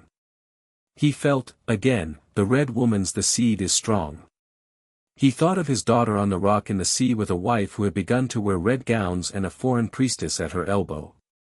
He thought of his brother in some chamber of this same keep, perhaps 100 yards from where they sat, with a horn of wine and the laugh that lived inside that other boy's face at Storm's End.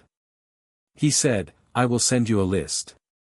A list of the marriages of House Baratheon and House Lannister, and the issue of those marriages. Cresson has compiled it. I would have you read it, my lord, in your own time, in private. I will send no other paper with it. I will speak no other word about it to you, or to anyone, until you have read it. When you have read it, I would have you call upon me, in chambers where we will not be heard. That is all I ask. I ask nothing else, my lord." Jon Arryn looked at him. He looked at him for a long time. Then he said, very slowly, "Stannis. What are you trying to tell me?" "I am asking you to read a list, my lord." "You are not. You are asking me to draw a conclusion from a list, and you are asking me not to be the man who first speaks the conclusion." Yes, my lord." "Why?" "Because if I am wrong, my lord, I would not have a man other than myself dragged to the black cells for the wrongness. And because if I am right," he had to stop again, his throat closed, he forced it open with the swallow of a man eating a thing he did not wish to eat, "if I am right, my lord, the kingdom is in a worse way than the gold owed to the Iron Bank, and we shall both of us require to think carefully before we speak." "By the 7 gods," Jon Arryn said softly. "My lord. Send me the list." "I will, my lord." "And Stannis, my lord. Speak to no one. To no one. Not to the king. Not to your wife. Not to the maester. Not to whoever else you have already spoken to. Do you hear me?" "I hear you, my lord." "And eat something, in the 7 hells' name. You look like a corpse." He stood. He bowed. He walked out of the Tower of the Hand and into the corridor and across the long bridge to the keep, and the small council was the next morning, and he sat through it without speaking, and the queen sat at the king's left hand, and the king did not attend, because the king was hunting, and the queen led the council in the king's place, and Stannis observed, for the entire length of the meeting, the way the queen's brother, who was on guard duty at the door, watched the queen's mouth as she spoke. The way a husband might watch a wife.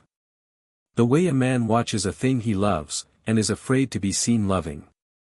At the end of the meeting the queen rose. The Kingslayer opened the door for her.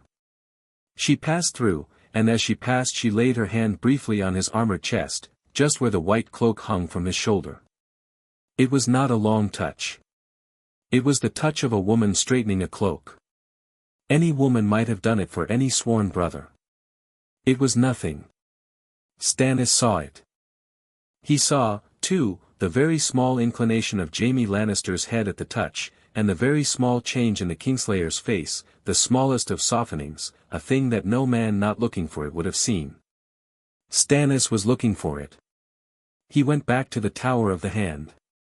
He wrote out, in his own hand, the 4 marriages of House Baratheon and House Lannister, and the issue of those marriages. He sealed the parchment with plain wax. He gave it to a guard he trusted, a man whose father had served his father at Storm's End and who Stannis had reason to believe owed him a debt he would never name. He instructed the guard to put the parchment into Jon Arryn's hand alone, in his solar, when the hand was alone. The guard nodded. The guard went. Stannis sat alone. He did not know what he had done. He did not know if he had done a wise thing, or an unwise one, or a thing that would presently kill him. He thought of the Red Woman saying the path runs through the children. He thought of Davos somewhere on the western sea looking for a wet nurse called Mael. He thought of his daughter, Shireen, who had asked him at noon yesterday why his eyes were tired. He was not afraid, he told himself. He was not. He was a Baratheon. Baratheons were not afraid of the truth. But he sat very still, all the same, with his hands flat on the table before him, and he found himself listening, for a long while, for the sound of footsteps on the long stone stair. Chapter 5, The Hand and the Onion. Jon Arryn read the list. He read it once standing at his desk by the lamp. He read it twice sitting down. He read it a third time aloud, to himself, in a low voice, because he had learned in his long service that a thing read aloud became a thing his ear could examine independently of his eye, and that sometimes the ear caught what the eye had missed. The ear caught nothing. The ear confirmed it. There were 4 Baratheon Lannister marriages in the histories of Westeros, and in those 4 marriages there had been 12 children, and all 12 children had been black of hair. He set the parchment down on his desk. He folded his hands on top of it. He looked, without seeing it, at the coat of arms carved into the wood of his chair, the Munan falcon of his house, that had been carved by his great-grandfather's hand. He thought about his wife. He thought about her many deficiencies, her temper, her lateness to bed, her small unkindnesses to the servants, the way she pinched her son under the chin until the boy cried, her sister Catelyn whose face she could not help wearing badly. He thought of the boy himself, his son Robert, who was 4 and given to weeping, and who he loved, and who he had begun to suspect was not entirely well, and whose deficiencies of body and of temper Jon Arryn had laid at his own door, at his age, his long failure as a sire, his too cold blood, though he had sometimes wondered, in the middle of a sleepless night, whether it was Lisa's blood that was the trouble. He thought of all this because he did not yet wish to think of what Stannis had said on his desk. When he could not put it off any longer, he thought of it.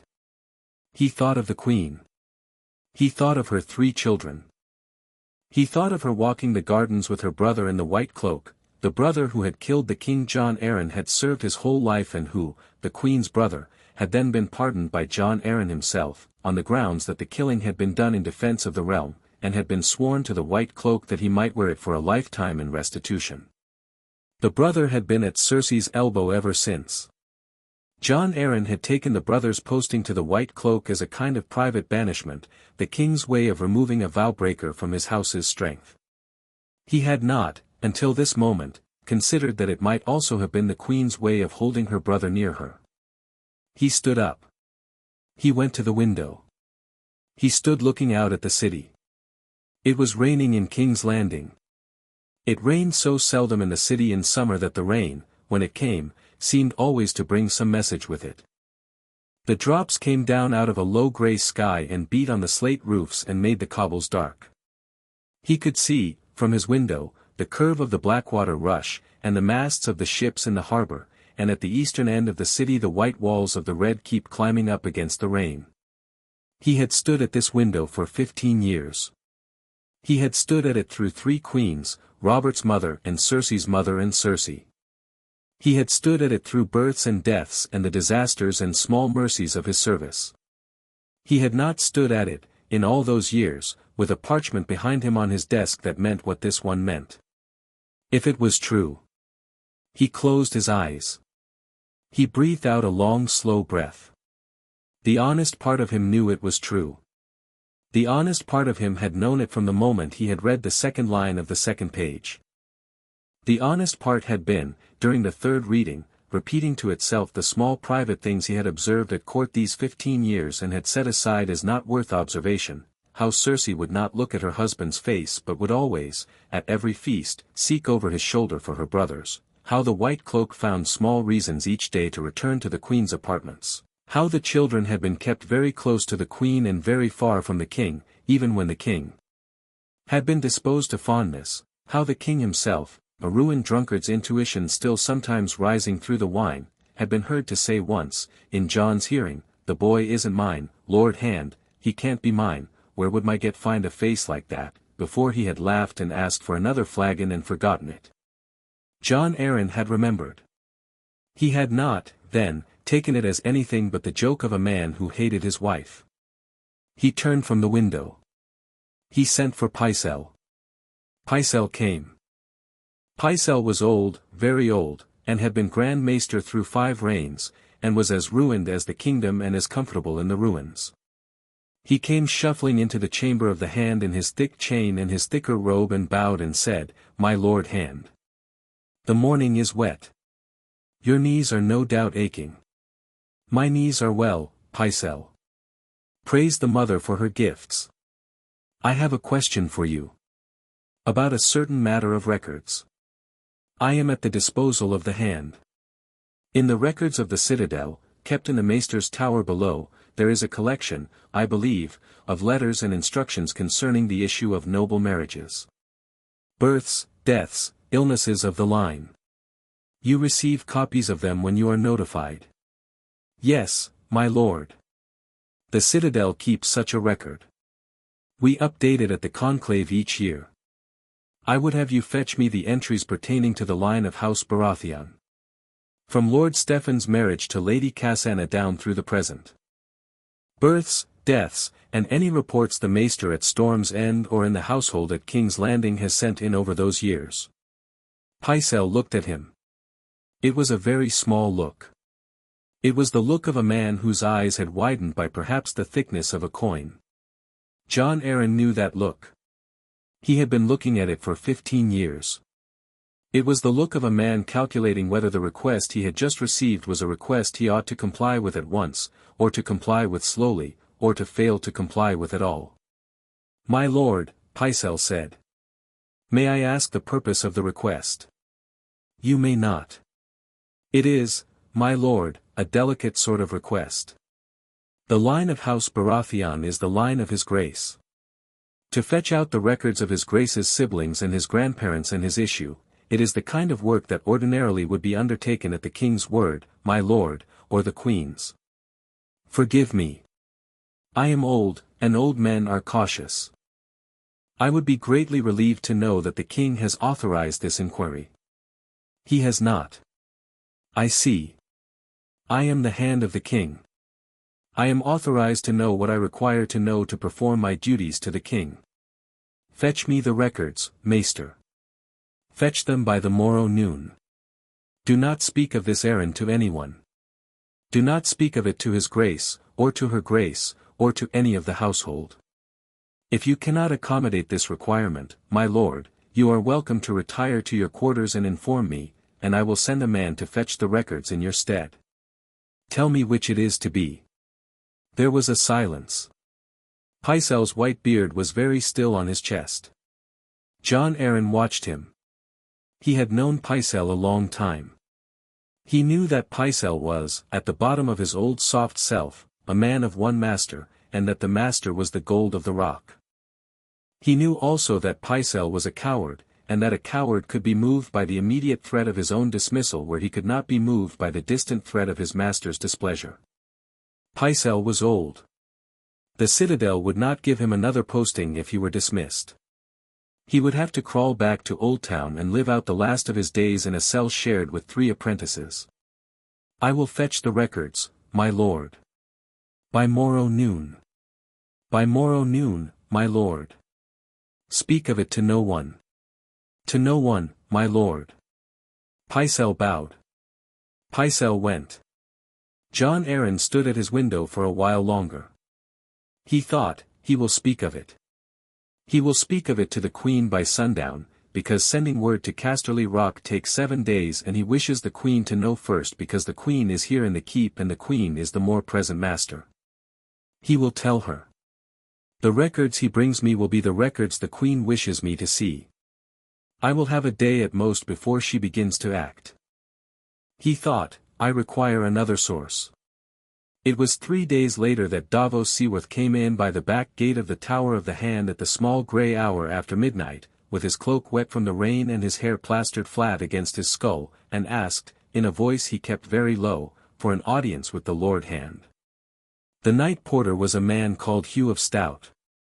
He was a Vale man, an Arryn retainer of long standing, the kind of man who had been at his post 20 years and who slept in a closet behind the gatehouse and who did not, in the regular course of his duty, admit unannounced strangers to the Hand's chambers in the small hours of the morning. Tell him, Davos said, that the Onion Knight is at his door, and that the Onion Knight came down on the high tide from Lannisport, and that Lord Stannis sent him. Lord Stannis is at Dragonstone. He is. I am his man. I am here at his bidding to bring the Lord hand a thing the Lord Stannis wishes him to have. It is the small hour of the morning. That is exactly when I came. Is that a difficulty? Hugh of Stout looked at him. Hugh of Stout was a careful man, and he was, also, a man who had served his lord through 3 children and 4 winters and who had learned to read the weight of an errand by the weight in the eyes of the man who carried it. Davos had the eyes of a man who had not slept 3 nights and who had seen something he could not unsee. Hugh of Stout went up. He left Davos in the antechamber. He came down again 10 minutes later and said, "Come." Davos came up. Jon Arryn was in his bedrobe. He was at his desk. He had not been sleeping. There were 3 candles burning. He had his hand on the parchment Stannis had sent him, the list of 4 marriages and 12 children, which lay where it had lain for 7 days because Jon Arryn had not known in those 7 days where to put it that would feel safe. He looked up when Davos came in. "Ser Davos. My lord hand. You are the man Lord Stannis raised." "I am, my lord." "And he sent you." "Aye, my lord." "Sit. The chair by the brazier is dry." Davos sat. He did not take off his cloak. He had been instructed by Stannis to keep his cloak on for the entirety of any conversation in this chamber, on the grounds that a wet cloak would discourage a chambermaid from coming in. Jon Arryn did not seem to mind. "What does he send?" Davos took it from inside the cloak. It was a small leather wallet, oiled against the rain, that he had carried inside his shirt on his ride from the dock through the lower city. It was not much to look at. It was a single sheet of parchment folded in 3, written in his own hand, Davos's hand, not Stannis's, because Stannis had instructed him to write it himself and to put on it nothing that could be argued to be Stannis's writing in the event the parchment was taken from him. It was Davos's letters that had been taught to him these past 6 years, the letters of a half-lettered grown man, the letters of a smuggler who had become a knight and could not yet write a D without the downstroke wandering off to the right. He laid the wallet on the desk. Jon Arryn opened it. He read. He read in silence. The candles guttered. The rain on the window hissed and steadied. Jon Arryn read the parchment to its end. Then he set it down. Then he put one hand over his eyes and held it there for a long moment, while Davos watched him from the chair by the brazier, and when at last he took the hand away his eyes were wet. "It is a sworn statement," Davos said. "It is. Of Mael the wet nurse, formerly of Casterly Rock." "Yes. She was paid from the rock these 20 years. She was. You found her in a village." "In a village called Strake's Hollow, my lord, west of the rock, 3 days off the Gold Road. She is 63 years of age. She has a small house and 4 chickens and a cat. She has no children of her body. She makes her living, when the stipend does not come, by sewing. She will not live many more winters. And she swears this. She swears it. I wrote it down as she told it to me. She set her mark at the bottom, she cannot write, and I had 2 men of my crew witness the mark. I read the statement back to her 3 times before she set the mark. She had 3 days to think of changing it. She did not change it. What did she see? She saw the queen and her brother, my lord, in a chamber of the rock when the queen was 11 and her brother was 11, in a way that a woman of 63 is shy to say aloud and that she said only after I gave her a small carving of the stranger to hold in her hand. She had been suckling them since they were born. She had stayed in their household. She had been in the chamber to lay out the clean linens for the evening, and they had not heard her, being absorbed in what they were doing, and she had watched a moment because she could not understand what she was seeing, and then she had backed out into the corridor and had vomited into a basin and had been told the following day that she had been dismissed for stealing plates she had not stolen, and given a purse, and put in a cart, and driven out of the Westerlands. The purse came each season after. It came so long as she did not speak. She has not spoken, my lord, in 20 years. She wished to speak. She has wished it a long time. The stranger comes for her shortly. Yes, Jon Arryn said. My lord, there is more. Tell me. She saw it again, my lord. In the year they were 13. And in the year they were 15. And in the year of the queen's wedding to the king, at the wedding feast itself, my lord, in a chamber off the kitchens where the queen had retired to mend her gown after a wine had been spilled on it. The wet nurse was no longer of the Rock household by then, she was working that night in the kitchens of King's Landing as a hired woman because the kitchens needed an extra hand, and she had not known the queen would come down from the feast. The queen did. The brother followed. The wet nurse left the chamber the same way she had left the chamber of the Rock when they were 11. She was seen leaving by a kitchen boy. The kitchen boy told no one. She told no one, because by then she was the queen's bought woman and to speak was death. She has set all this in her statement, my lord. There is a date. There is a place. There is a kitchen boy whose name she remembers, who is now a master cook in a chophouse off the Hook, in this very city. He is a man I can produce, my lord, in a chamber of your choosing, with 3 days' warning.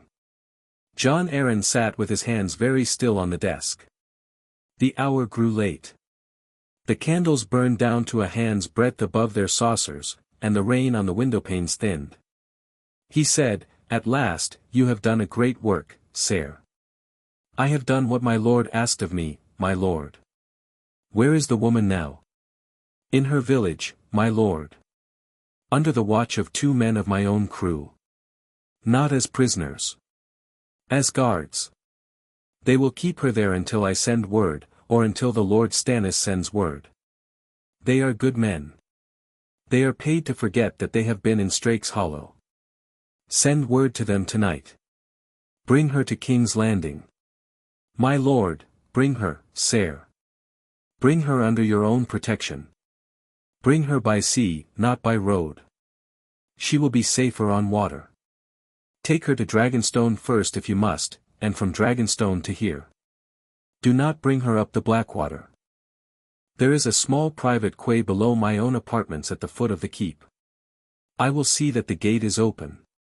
The hand of the king may move whom he will into his own chambers. My lord. I require her in my keeping by the new moon. She is the only living witness. If she dies before she has spoken at greater length than this, if she falls into the sea, or chokes on her supper, or is trampled by a horse on a country road, we will lose her, and we will not get her back. The queen will know within a fortnight that she is gone from her village. The queen's father will know a day after that. 2 weeks, sire. 2 weeks at the outside. Bring her. Yes, my lord. And sire, my lord.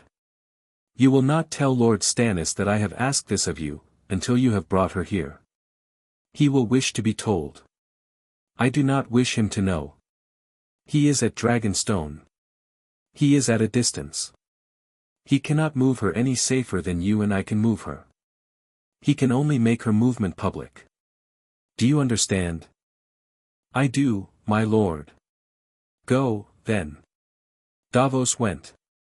He went down the back stair past the porter Hugh of Stout, who looked up at him as he passed and nodded, the careful nod of a man who has decided already not to remember that he saw what he saw, and Davos was out the postern and into the rain and across the lower city and down to the Black Betha at her quay before the watch had cried the 3rd hour of the morning. Jon Arryn sat at his desk a long while after he had gone. He looked at the leather wallet, which he had laid back on top of the parchment of the 4 marriages. He looked at the small careful round hand of Davos Seaworth, who had been a smuggler and was a knight and was, the gods help us all, the most reliable man in the kingdom on this question, and the only one save Stannis who would put his name beside the answer. At last Jon Arryn took out a fresh sheet of parchment. He had been a hand 15 years, and a lord 10 times that, and he had learned a thing in those years that he had never wished to use, which was that there were men in the kingdom whose hands were red and whose names had been forgotten for a reason, and that those men, when they were called upon, came. He wrote 3 letters. He wrote one to a man at Gulltown who had been a sellsword for the Stepstones and who owed him a favor of long standing. He wrote one to a man called Stevrin Woad, who kept a small inn at the crossroads near the southern border of the Crownlands and who had been, in his youth, what one might call a discreet remover of inconveniences.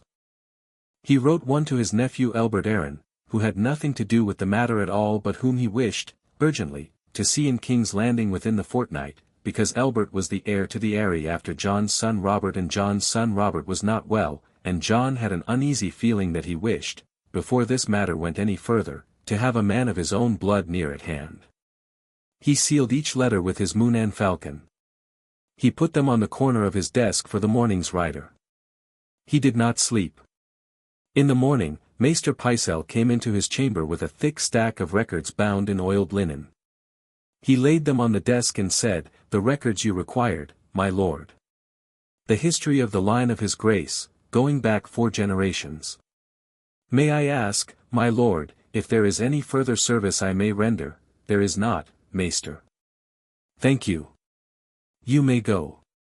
Pycelle bowed. In the afternoon, the queen sent word that she would be pleased if the hand of the king would call upon her, in her solar, before the evening meal. "The matter is small, my lord, and may take a quarter of an hour, though I should be sorry to keep you from your work for any longer." John Arryn read the message twice. He set it down. He thought, "She knows." He thought, "I have a fortnight, perhaps. I have less."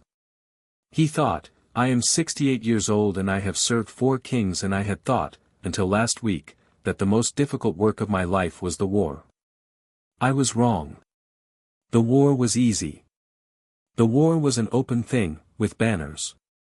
This is the work the gods set me to do at last, in the last small hour of my life, and I am not certain I am equal to it." He sent word back to the queen that he would be honored to attend her, but that his many duties prevented him from waiting upon her this evening, and that he begged her grace's indulgence to call upon her on the morrow at noon. He turned to the records on his desk and began to read. He read until the second watch of the night, when his old eyes could no longer focus, and his old hand could no longer steady the page, and he laid his head down for a half-hour upon the desk, and woke in the morning with the imprint of the parchment red on his cheek and a small bitter taste in his mouth that had not been there before. The work had begun. Chapter 6, A Death in the Tower. The Lord Hand died on a Tuesday. Stannis was in the city. He had not gone back to Dragonstone after his audience with John Arryn.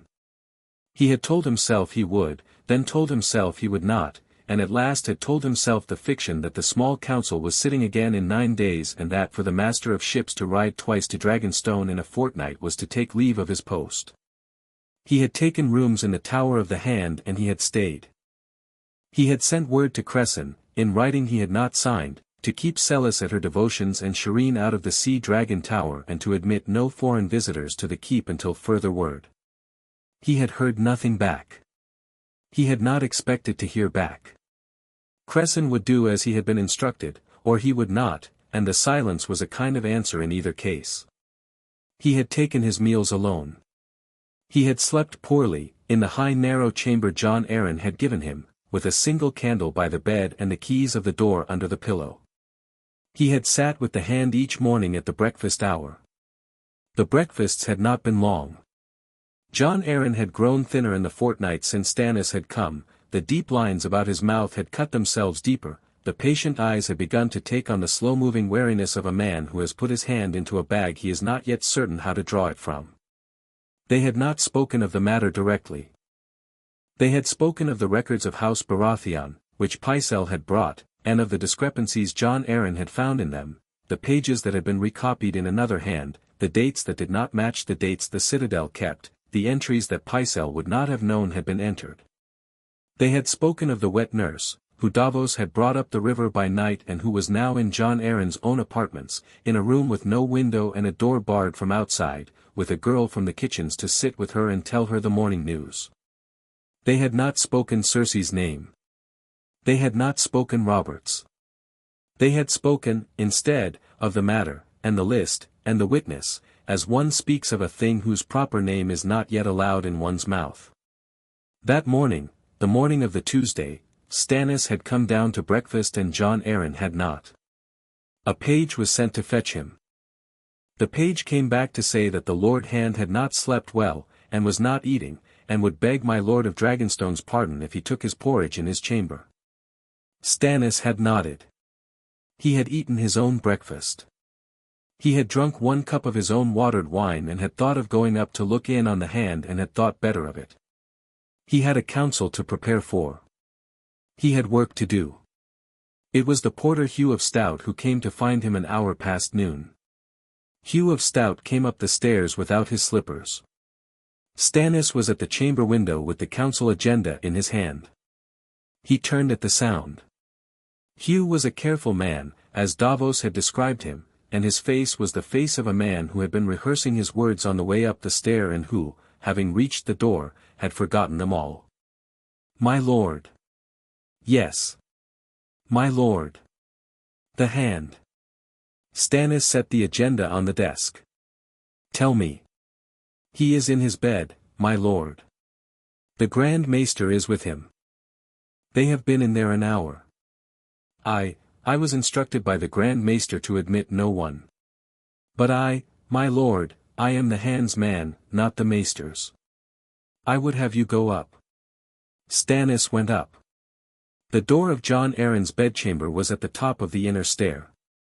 There were 2 guards before it in the Moonan Falcon livery, and there was Pycelle's apprentice in the antechamber, a long-faced young man whose name Stannis did not know, and there was, behind the inner door, the particular stillness of a chamber where a man has just stopped breathing.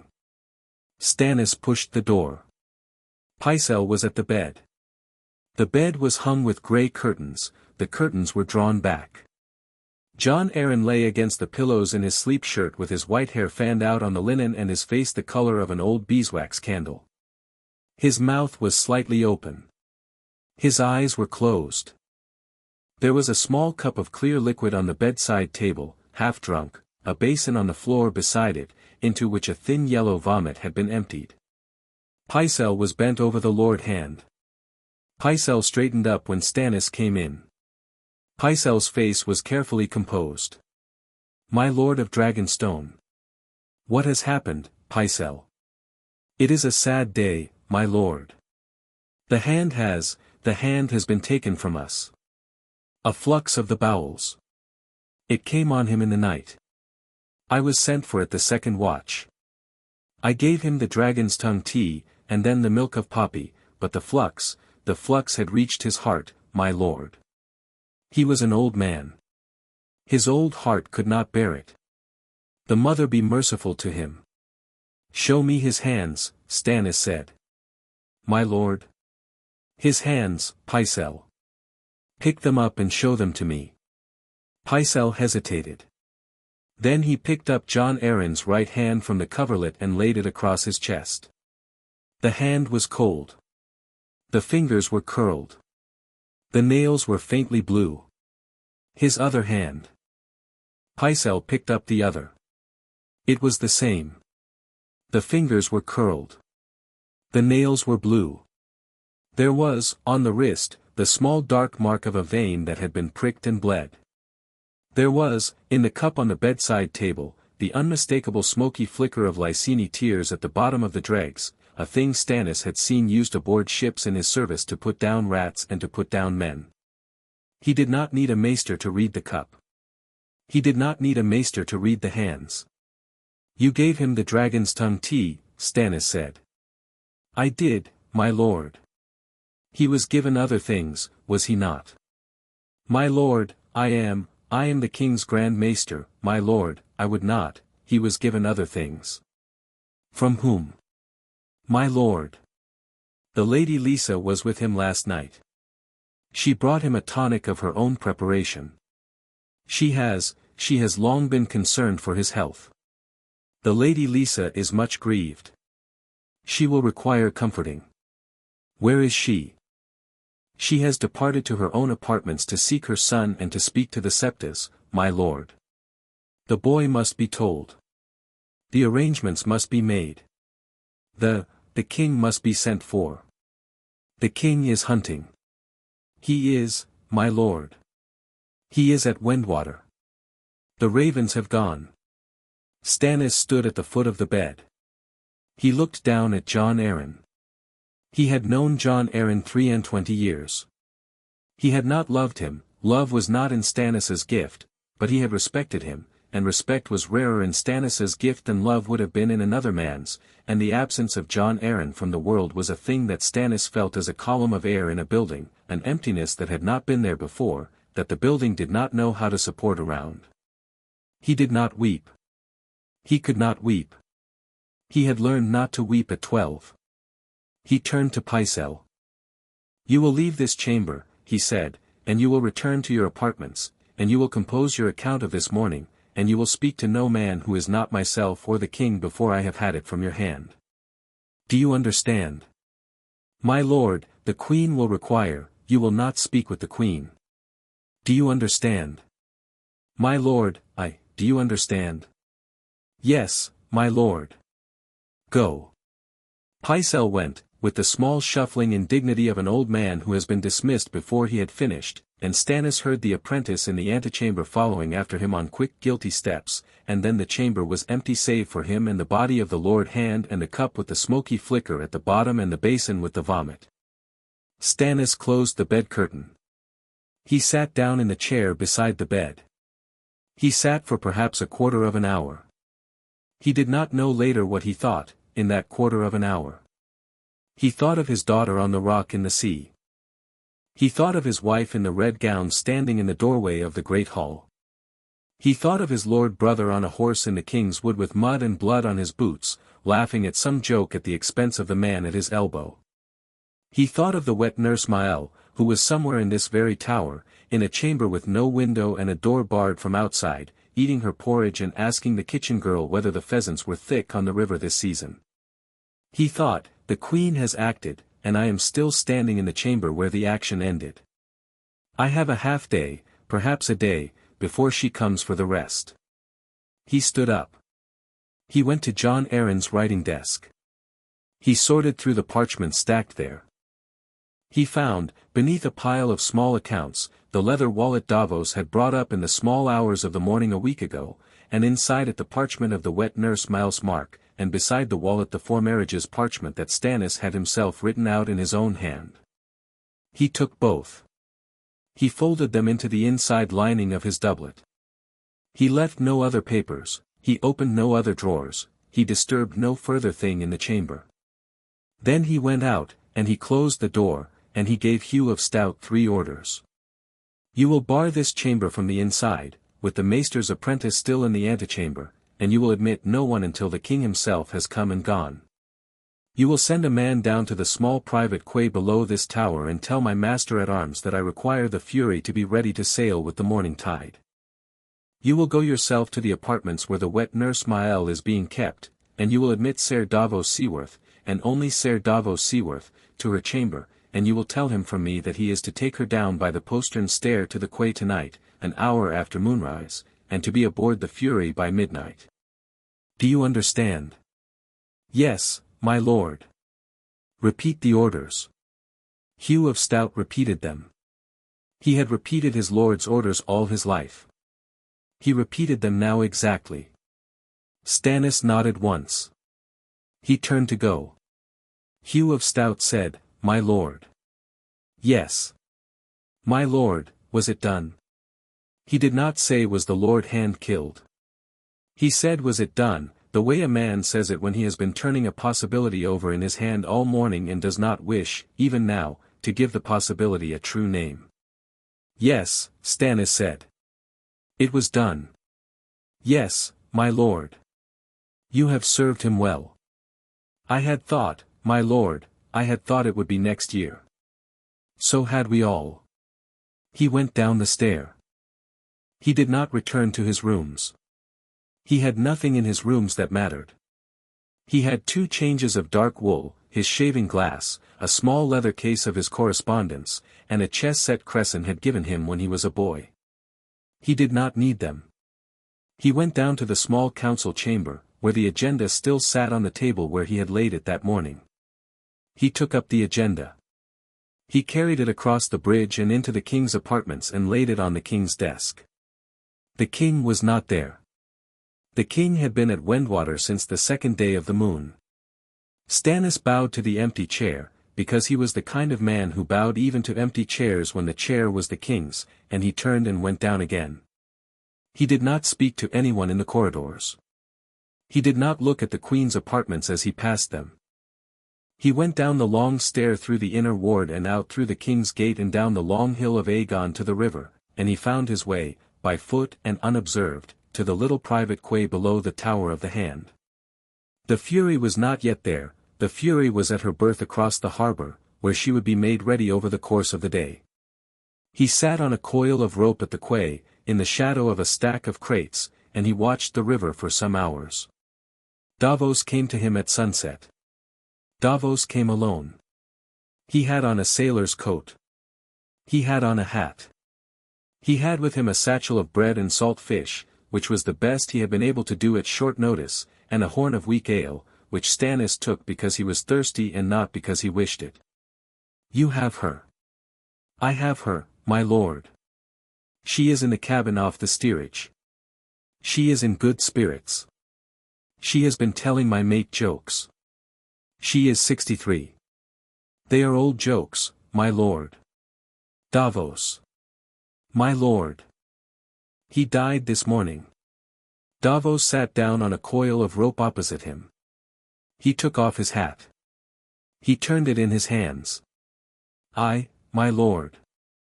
You have heard. There was a runner down to the dock men, my lord, an hour ago.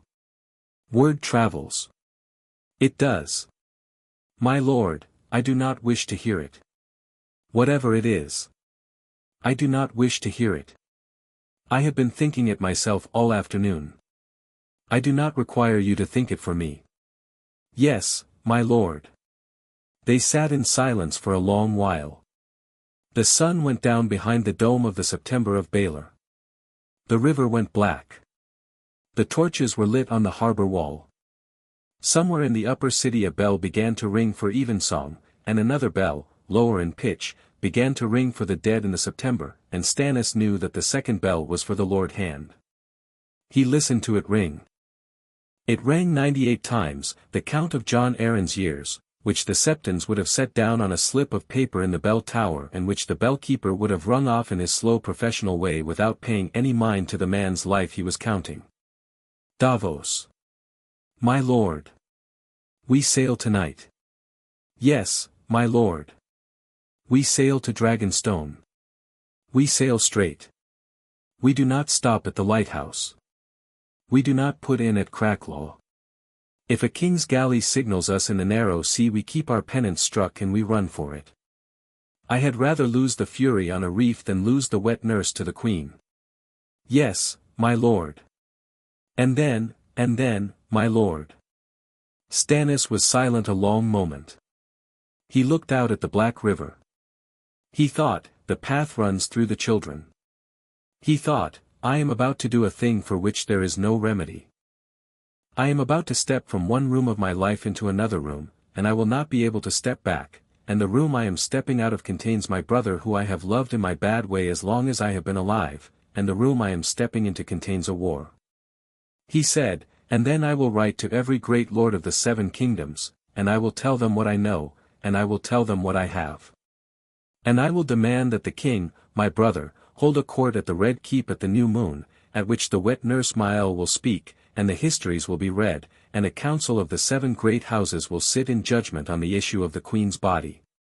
And if the king will not hold such a court, if he cannot, or will not, or is prevented, then the council of the 7 houses will sit on Dragonstone instead, by my call, and we will judge the matter without him.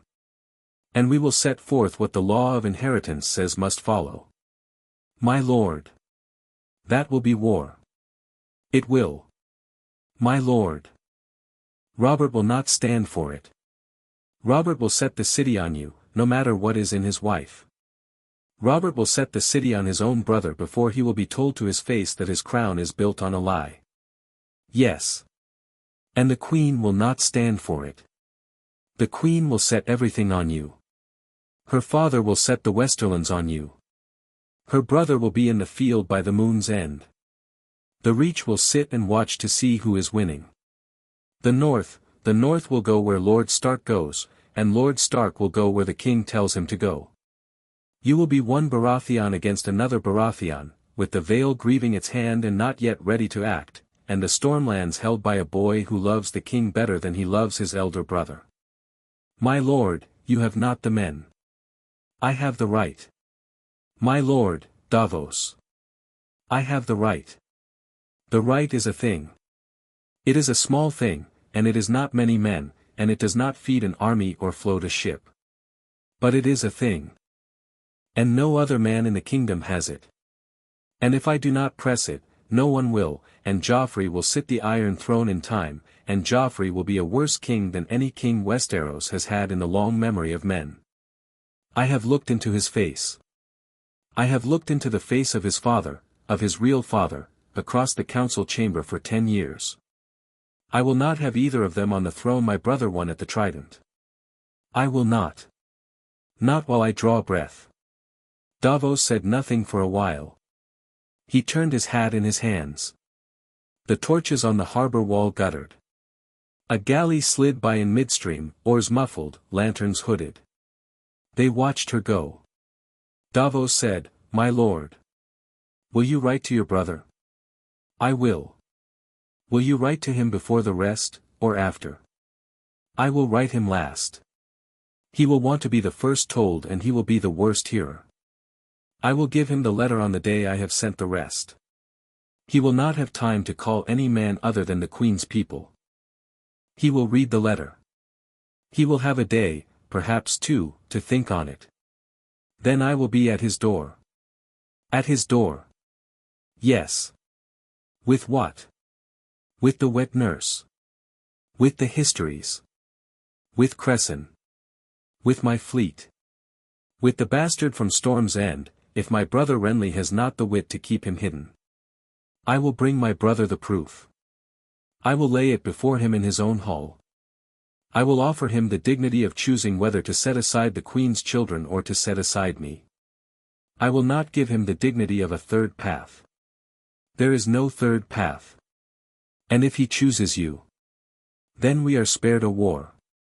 And if he chooses her, then we have the war, and we have it on the cleanest grounds we will ever have it on." Davos was silent a long time. He looked at the river. He looked at the hat in his hands. He looked, at last, at his lord, who was sitting on a coil of rope on a private quay below the Tower of the Hand on a cold blue night 2 hours before sailing, with the parchments that would burn the kingdom folded inside his doublet against his ribs, and a grief he would not name in his face. My lord," Davos said. "I will pull the second oar. You will pull more than the second oar before this is done, my Onion Knight." My lord. I expect I will." The Fury came round the breakwater an hour past moonrise. They went aboard. The wet nurse was in the cabin with the kitchen girl. The crew was at quarters. The tide was running. The wind was south by east. They cleared the harbor before the first watch, and the great chain at the river mouth was lifted for them by a gatemaster who had served Stannis at the Trident and who did not ask questions, and they were past the lighthouse by the second watch and into the open narrow sea before the third. Stannis stood at the rail of the Fury and looked back at the city. The city was full of small lights.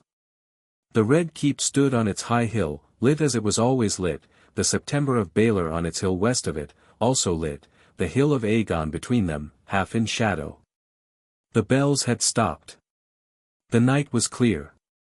He could see, on the highest tower of the Red Keep, where the king's banner usually flew, that it had been struck and replaced with the banner of mourning, the black banner with the 7-pointed star, which would fly until the hand had been buried. He looked at it. He did not look long. He turned his face into the wind and went forward, and he did not look back at the city again that night, nor in the years that followed, in any way he could help it. Cresson met him at the harbor of Dragonstone with a lantern and a face like ash and the news that Celis had crowned herself, in his absence, with a rough circlet of 7 flame-shaped points hammered out of an old silver bowl, and that the Lady Melisandre was burning the figures of the 7 on the cliff each evening at sundown, and that 2 ships of red-cloaked priests had come up from Volantis the day before and were anchored in the bay. Stannis nodded. "Take the wet nurse to your own apartments, Maester." Set Pylus to sit with her. Feed her well. She is the most precious thing in this castle now. Yes, my lord. And send to me, by the morning, my desk and my quill and 12 sheets of best Myrish parchment. 12, my lord. For 12 letters. Yes, my lord. He went up the harbour stair into the keep, with Davos behind him and the wet nurse behind Davos and his daughter Shireen running out of the side passage to greet him in her nightdress with her hair loose on her shoulders and her one good eye bright with tears she had not yet let fall, and he caught her up in his arms. He never caught her up in his arms, and he held her for one long moment in the dark, and he thought, whatever happens now, I will make a kingdom in which my child does not have to be ashamed of her name. He set her down. He kissed her once on the forehead. He told her to go to sleep, and to mind Crescent, and to keep her mother's red gowns out of her chamber. Then he went up to the Lord Solar and he began to write. Chapter 7, The Storm of his brother. He wrote the letters in 3 nights. He wrote the first to Lord Hoster Tully, because the Tullus were the good father of the Starks and of the Arryns and the bridge between the Vale and the north. He wrote the second to Lord Eddard Stark, because Stannis had served beside Stark at the Trident and because Stark, of all the great lords, was the man most likely to read the parchment with the same eyes Stannis had read it with. He wrote the third to Lord Mace Tyrell of Highgarden, because Mace Tyrell was vain and stupid and would do nothing of consequence on his own, and because Stannis preferred his enemies vain and stupid. He wrote to Lord Tywin Lannister, the Queen's father, because honour required it. He wrote to Lord Doran Martell of Sunspear, because the Martells had not forgotten Elia and would weigh evidence with care. He wrote to Lord Balon Greyjoy on the Iron Islands, because Balon would do as Balon would do but should at least be told. He wrote to Lord John Royce as the man speaking for the Vale in the absence of an heir. He wrote to Renly, his brother, at Storm's End, in a letter shorter than the rest, that said only brother, attend the king's court at the new moon if you would have the truth of your line, and bring with you the boy Edric whom you foster. He wrote to Stannis' own bannermen on Dragonstone, 11 of them, with a single fair copy that he told the steward to make 11 of. He wrote to Maester Aemon at the Wall, because Aemon was the last living man of the old Targaryen line and had a right to know that his Baratheon cousin was making a king. He wrote, last of all, to his brother Robert. He wrote to Robert at the end because he had been all his life the second son and had learned, when he was very small, that one did the hardest things at the end. The letter to Robert he tore 3 times. He tore it once for being too cold, he tore it once for being too warm, he tore it once for sounding, in the middle paragraph, like a letter from a younger brother trying to tell an elder he was making a fool of himself, which was what it was, and what Robert would never tolerate. He sat for an hour and a half over the 4th draft. The 4th draft was very short. The 4th draft said, Robert, I do not write to you on a small matter. I write to you because the thing you have not been able to see in your own house has been looked at, and seen, and proven, and now must be told. The queen your wife has not borne you children. The children she calls yours are the children of her brother. I know this. I have been knowing it for some time. I have evidence in writing, and a witness whose hand has set its mark to her testimony, and a maester's table of inheritance that goes back 4 generations and admits no other reading. I have no joy in this, brother. I have no part of envy in this. I write you as the man who has been your shield since you took the throne. The matter must be looked at. The matter must be set right. I will be in the great hall of the Red Keep at the new moon with the witnesses and the parchments, and I will lay the matter before you in your own house, on the day a council of the kingdom may witness it. Do nothing in the meantime. Trust no man. If you will not, brother, if you cannot, then know that I have called the council in any case, and the lords I have called will come, and the matter will be heard. I will not break the kingdom. The kingdom is broken already. I will only set straight what was made crooked when our queen put a stranger's son on our seat. Your brother, who served you at Storm's End, and on the field of the Trident, and at every council he ever Saturday, Stannis. He sealed it with the stag's head. He sealed each of the others with the stag's head. He gave them, all 12 of them, to a steward of his choosing, and the steward took them down to the rookery, and the maester took them in his old hands and sent them, 6 on the great-eyed grey ravens that flew the swiftest, and 6 on the smaller dark ravens that knew the lesser keeps. The morning was cold. The wind was off the bay. It was the 11th day after Jon Arryn's death, and the moon was at the half, and at the new moon Stannis would be at the door of the king's hall, with his fleet in the river and his witnesses at his back, and the kingdom would have such answer as the kingdom could give. That was the 11th day. There were 11 days more. Celis came to him on the morning of the 12th. She came in the red gown. She had taken to wearing the red gown at all times, even at her devotions. Stannis had stopped objecting to the red gown some weeks ago. It was a thing too small to fight her over and too large for him to fight her over without conceding the larger ground he was already losing. She came with her hair pinned back so severely that it had begun to cut her at the temples, and her chin lifted, and her eyes a-glitter with the new fierce gladness that had been on her since the priestess had come. "My lord husband. The Lady Melisandre will see you in the chamber of the painted table at noon. She has had a vision of your fate. Tell her my fate has not waited upon her vision so far and will not begin doing so today. My lord. I beg you. She has seen a thing about your brother. Renly? Robert." He looked up from the small accounts he had been writing. "What thing about Robert?" "She will tell you in her own words." "I beg you, husband. I have not begged you for anything in many years. I beg you now. Sit with her. An hour. Half an hour. I will sit also, and I will be silent. I only ask this for your good, my lord. I have never been a wife to you. I will never be the wife you wished. I know that. But I am the wife you have, and the lady of your house, and the mother of your daughter, and I would have you live to see her grown. Sit with her, my lord. For my sake, if you will not for hers." He looked at her a long moment. He had not heard Celis speak so to him in years. Perhaps not since the 2nd year of their marriage, when she had stood in his small chamber at Storm's End and said, "I cannot give you a son, my lord, but I will give you what I can, if you will only sometimes look at me without that face." He had not looked at her now, in this morning, with that face. He had looked at her, instead, with the face he used for petitioners and ambassadors, the face of a man who has thrown a cloth over a thing he does not wish his eyes to fall on. "At noon," he said. "Yes, my lord. I will sit with her 1 hour. I will not promise what I will say. Thank you, my lord. Celis. My lord. I do not begrudge you your God. I will not begrudge you your God. I have been a poor husband and you have been a difficult wife, and we have both of us, between us, made a daughter we love, and that is more than is given to many. I do not begrudge you. Only this, do not let her burn the figures of the 7. Do not let her burn anything that is mine. Will you tell her that, from me?" "I will, my lord." She went. He came to the chamber of the painted table at noon. The Red Woman was there.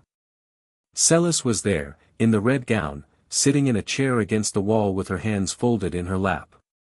The brazier had been built up high. The fire was leaping above the rim of it, and the heat in the chamber was the heat of midsummer. Melisandre stood at the painted table with her hands palm down on the carved southeastern coast, where the stormlands met the sea. "Lord Stannis. Lady. I have had a vision of your brother. Celis has told me. I have seen him in the wood. He rides alone, save for one squire and one of his white cloaks. He rides at speed. He has a horn. There is something in the wood that he is hunting, but the hunting is not the hunting he wishes.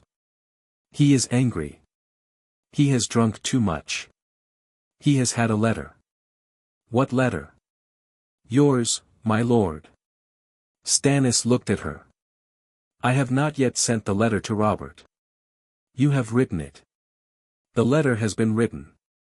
The Lord of Light shows me the consequence of what is made, not always the consequence of what is yet to be done. Your brother has had a letter from a brother. He is angry. He calls for his horn. He calls for his spear. There is, I cannot see what comes in the wood. But there is much red. And there is a horn that ends with the breaking of a horn. A boar, my lord. He goes against a boar. The boar takes him.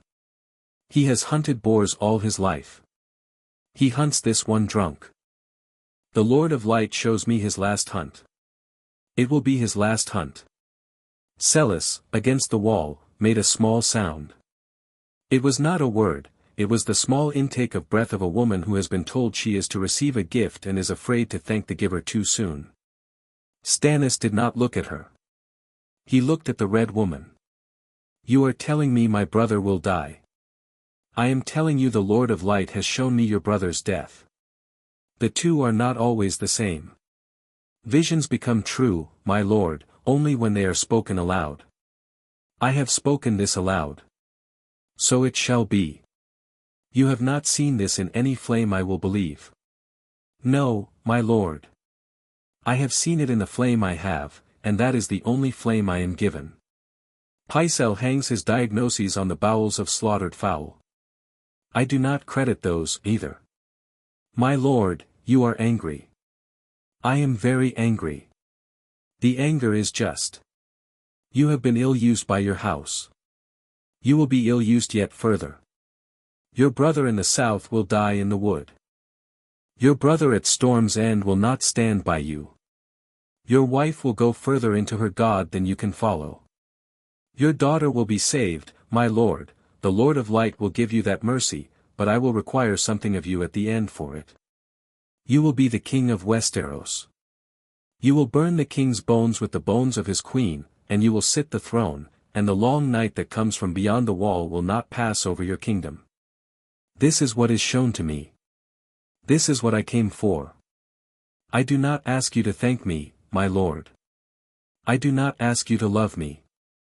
I ask only that you not stop me when I do the work the God has set me. Stannis stood at the painted table. He had laid his palms flat on the carved crownlands when he came in. He did not move them. Get out, he said. My lord, get out of this chamber. Get out, or I will have you put out, and I will not wait this time for a man-at-arms to lay hands on you. I will put you out myself.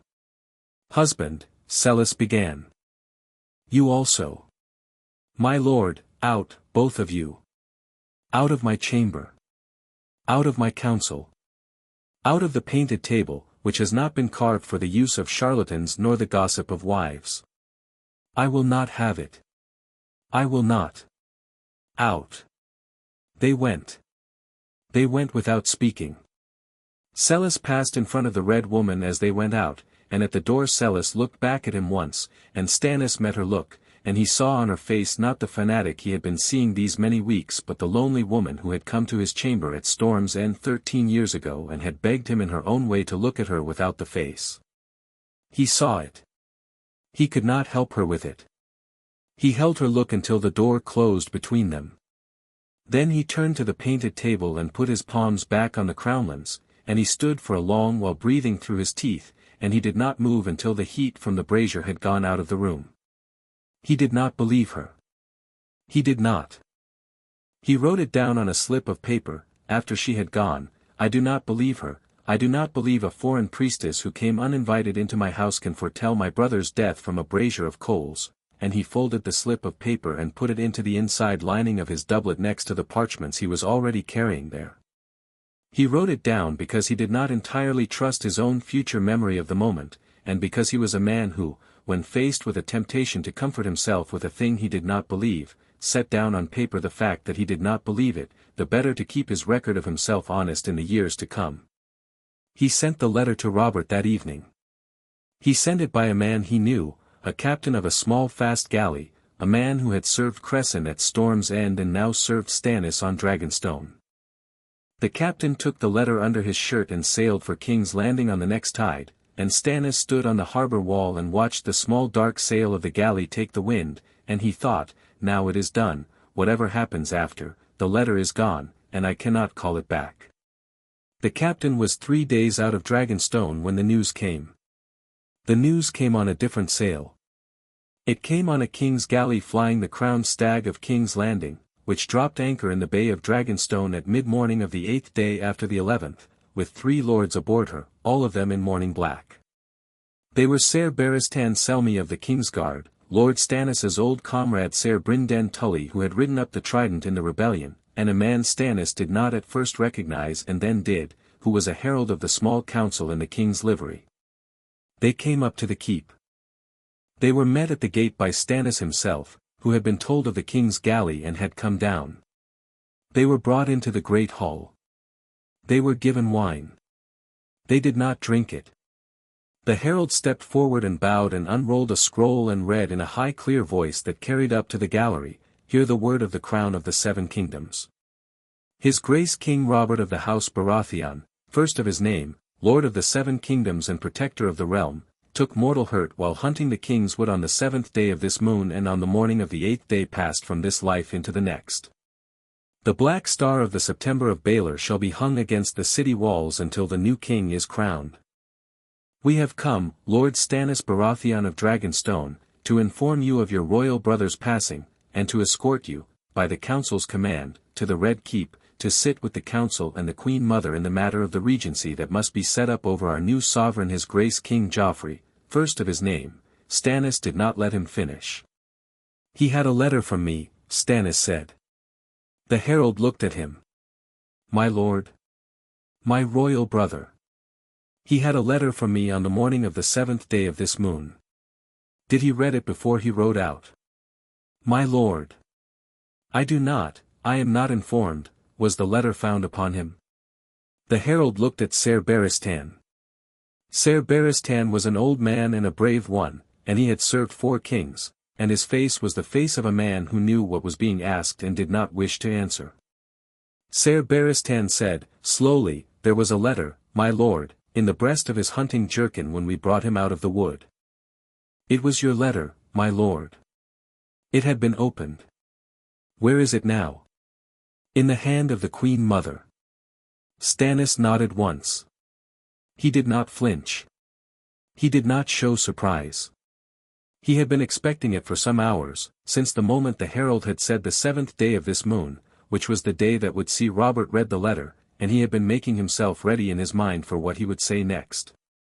"Ser Barristan. You are an honorable man. I have endeavored to be one, my lord. You came here under a false errand.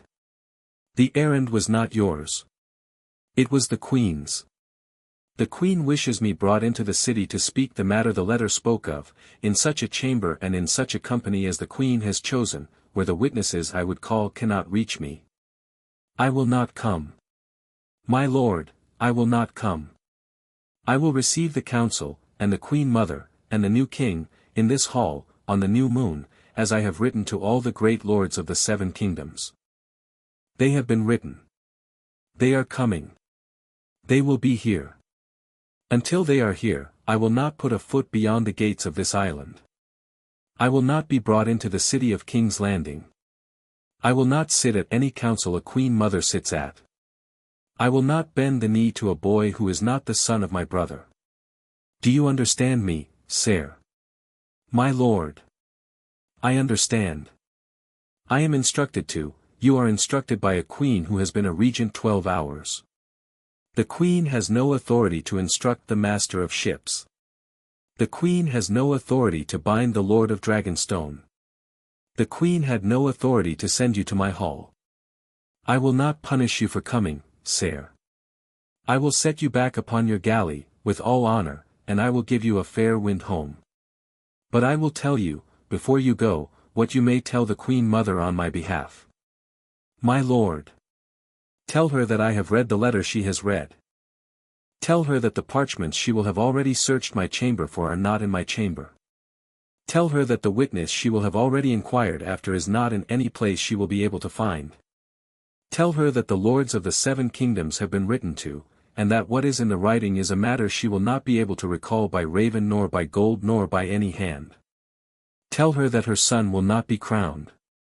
Tell her that I, as the lawful heir of my royal brother, by every right of blood and law and the testament of the inheritance of features, claim now the seat that was his.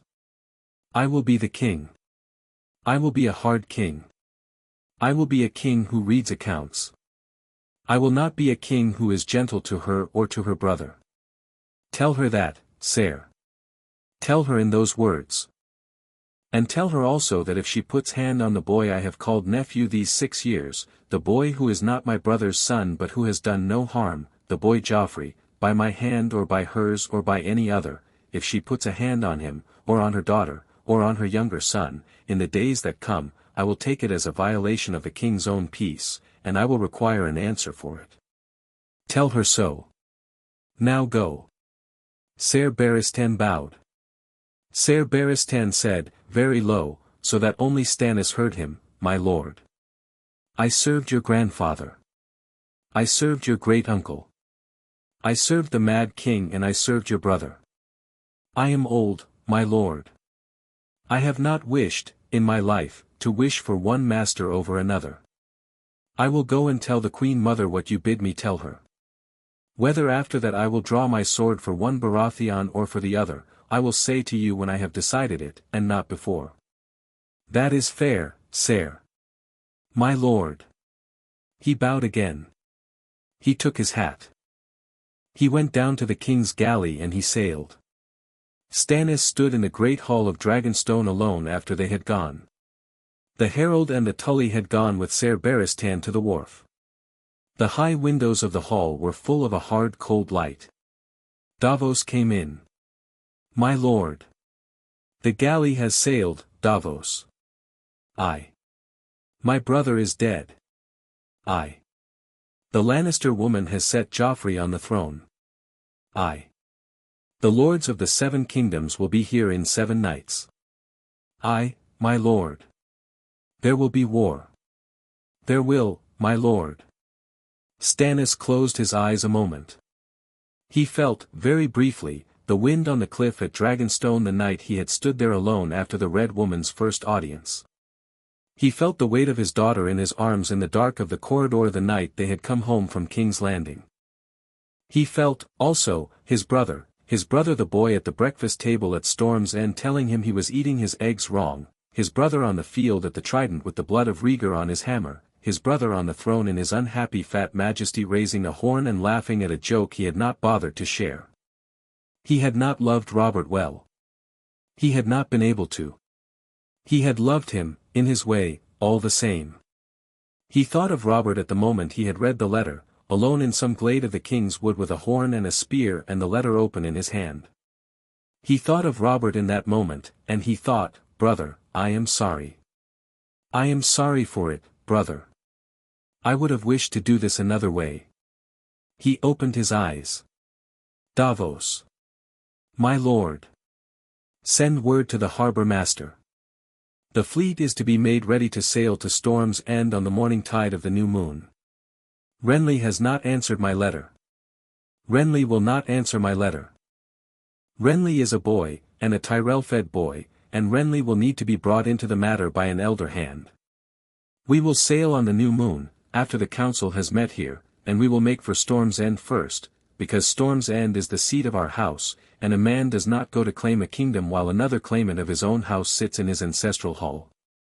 My lord, Renly has many men. I know it. His good father is the Lord of Highgarden, and the Tyrells bring 50,000 spears. I know it. And the Queen Mother holds the city, and the Lannisters have raised the West, and the Wall has been begging for men these 10 years and has 10,000 it cannot pay, and you, my lord, have a fleet, and an island, and the bannermen of Dragonstone who number perhaps 1,500 men of the sword. I have those things, yes. My lord, I am only saying, Davos. My lord. You are saying again the count of men you said to me on the quay below the Tower of the Hand. Yes, my lord. My answer is the same. I have the right. You have the right, my lord. And I have one thing more. My lord. I have my brother's blood on my hands, Davos, although I did not lift the hand. I sent him a letter that he opened in the wood, and he read what I had written, and he rode at a boar he should not have ridden, and he was killed. I did not know he would die. I did not wish him to die. I would have given much that he should not. But he did, and I sent him the letter, and so I will not, hand the kingdom he died for to the woman who put a stranger's seed in his bed. I will take the throne. I will take it for him. I will take it for the brother I had at Storm's End before he had eaten the soup with the rats in it, and I will take it for the brother I had at the Trident when he was a man, and I will take it because no other man is now in a position to take it whose claim is anything but a lie. The right is not a small thing, Davos. The right is the only thing. We will have the war, and we will have it as cleanly as we can have it, and we will end it, and we will go home. He stood a long moment by the table. The cold light from the windows lay on his hands. He looked at the painted table, at the carved crownlands and at the small lacquered crown of King's Landing where his brother had reigned and where his nephew, who was not his nephew, had been set this morning upon the seat that was his. He said, more to himself than to Davos, "We will go home." Davos did not answer. The 7 nights passed. The lords came. They came in the cold weather of the late summer, riding hard across the lands of the Crownlands to the harbour of Driftmark and across to Dragonstone.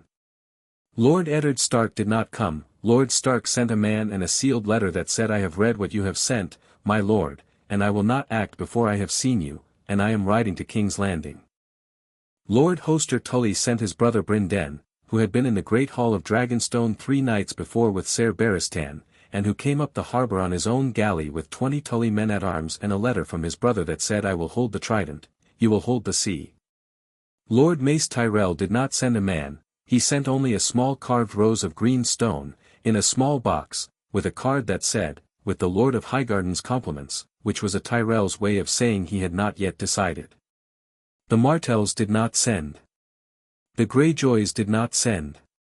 Lord Royce came up himself, with a small troop of his own riders and the silver eye of his ancient bronze on his shoulder, and said, "My lord, the Vale will give you what we can, but the Vale is grieving its hand and its young heir is not well, and we cannot give you more than we can give."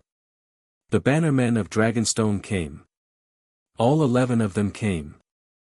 Of the bannermen of Storm's End, Renly's bannermen, technically, but bannermen of House Baratheon by older oath, 6 came, 4 did not. Of the bannermen of the Crownlands, 8 came of 14. Of the lesser lords of the Trident, some came, some did not.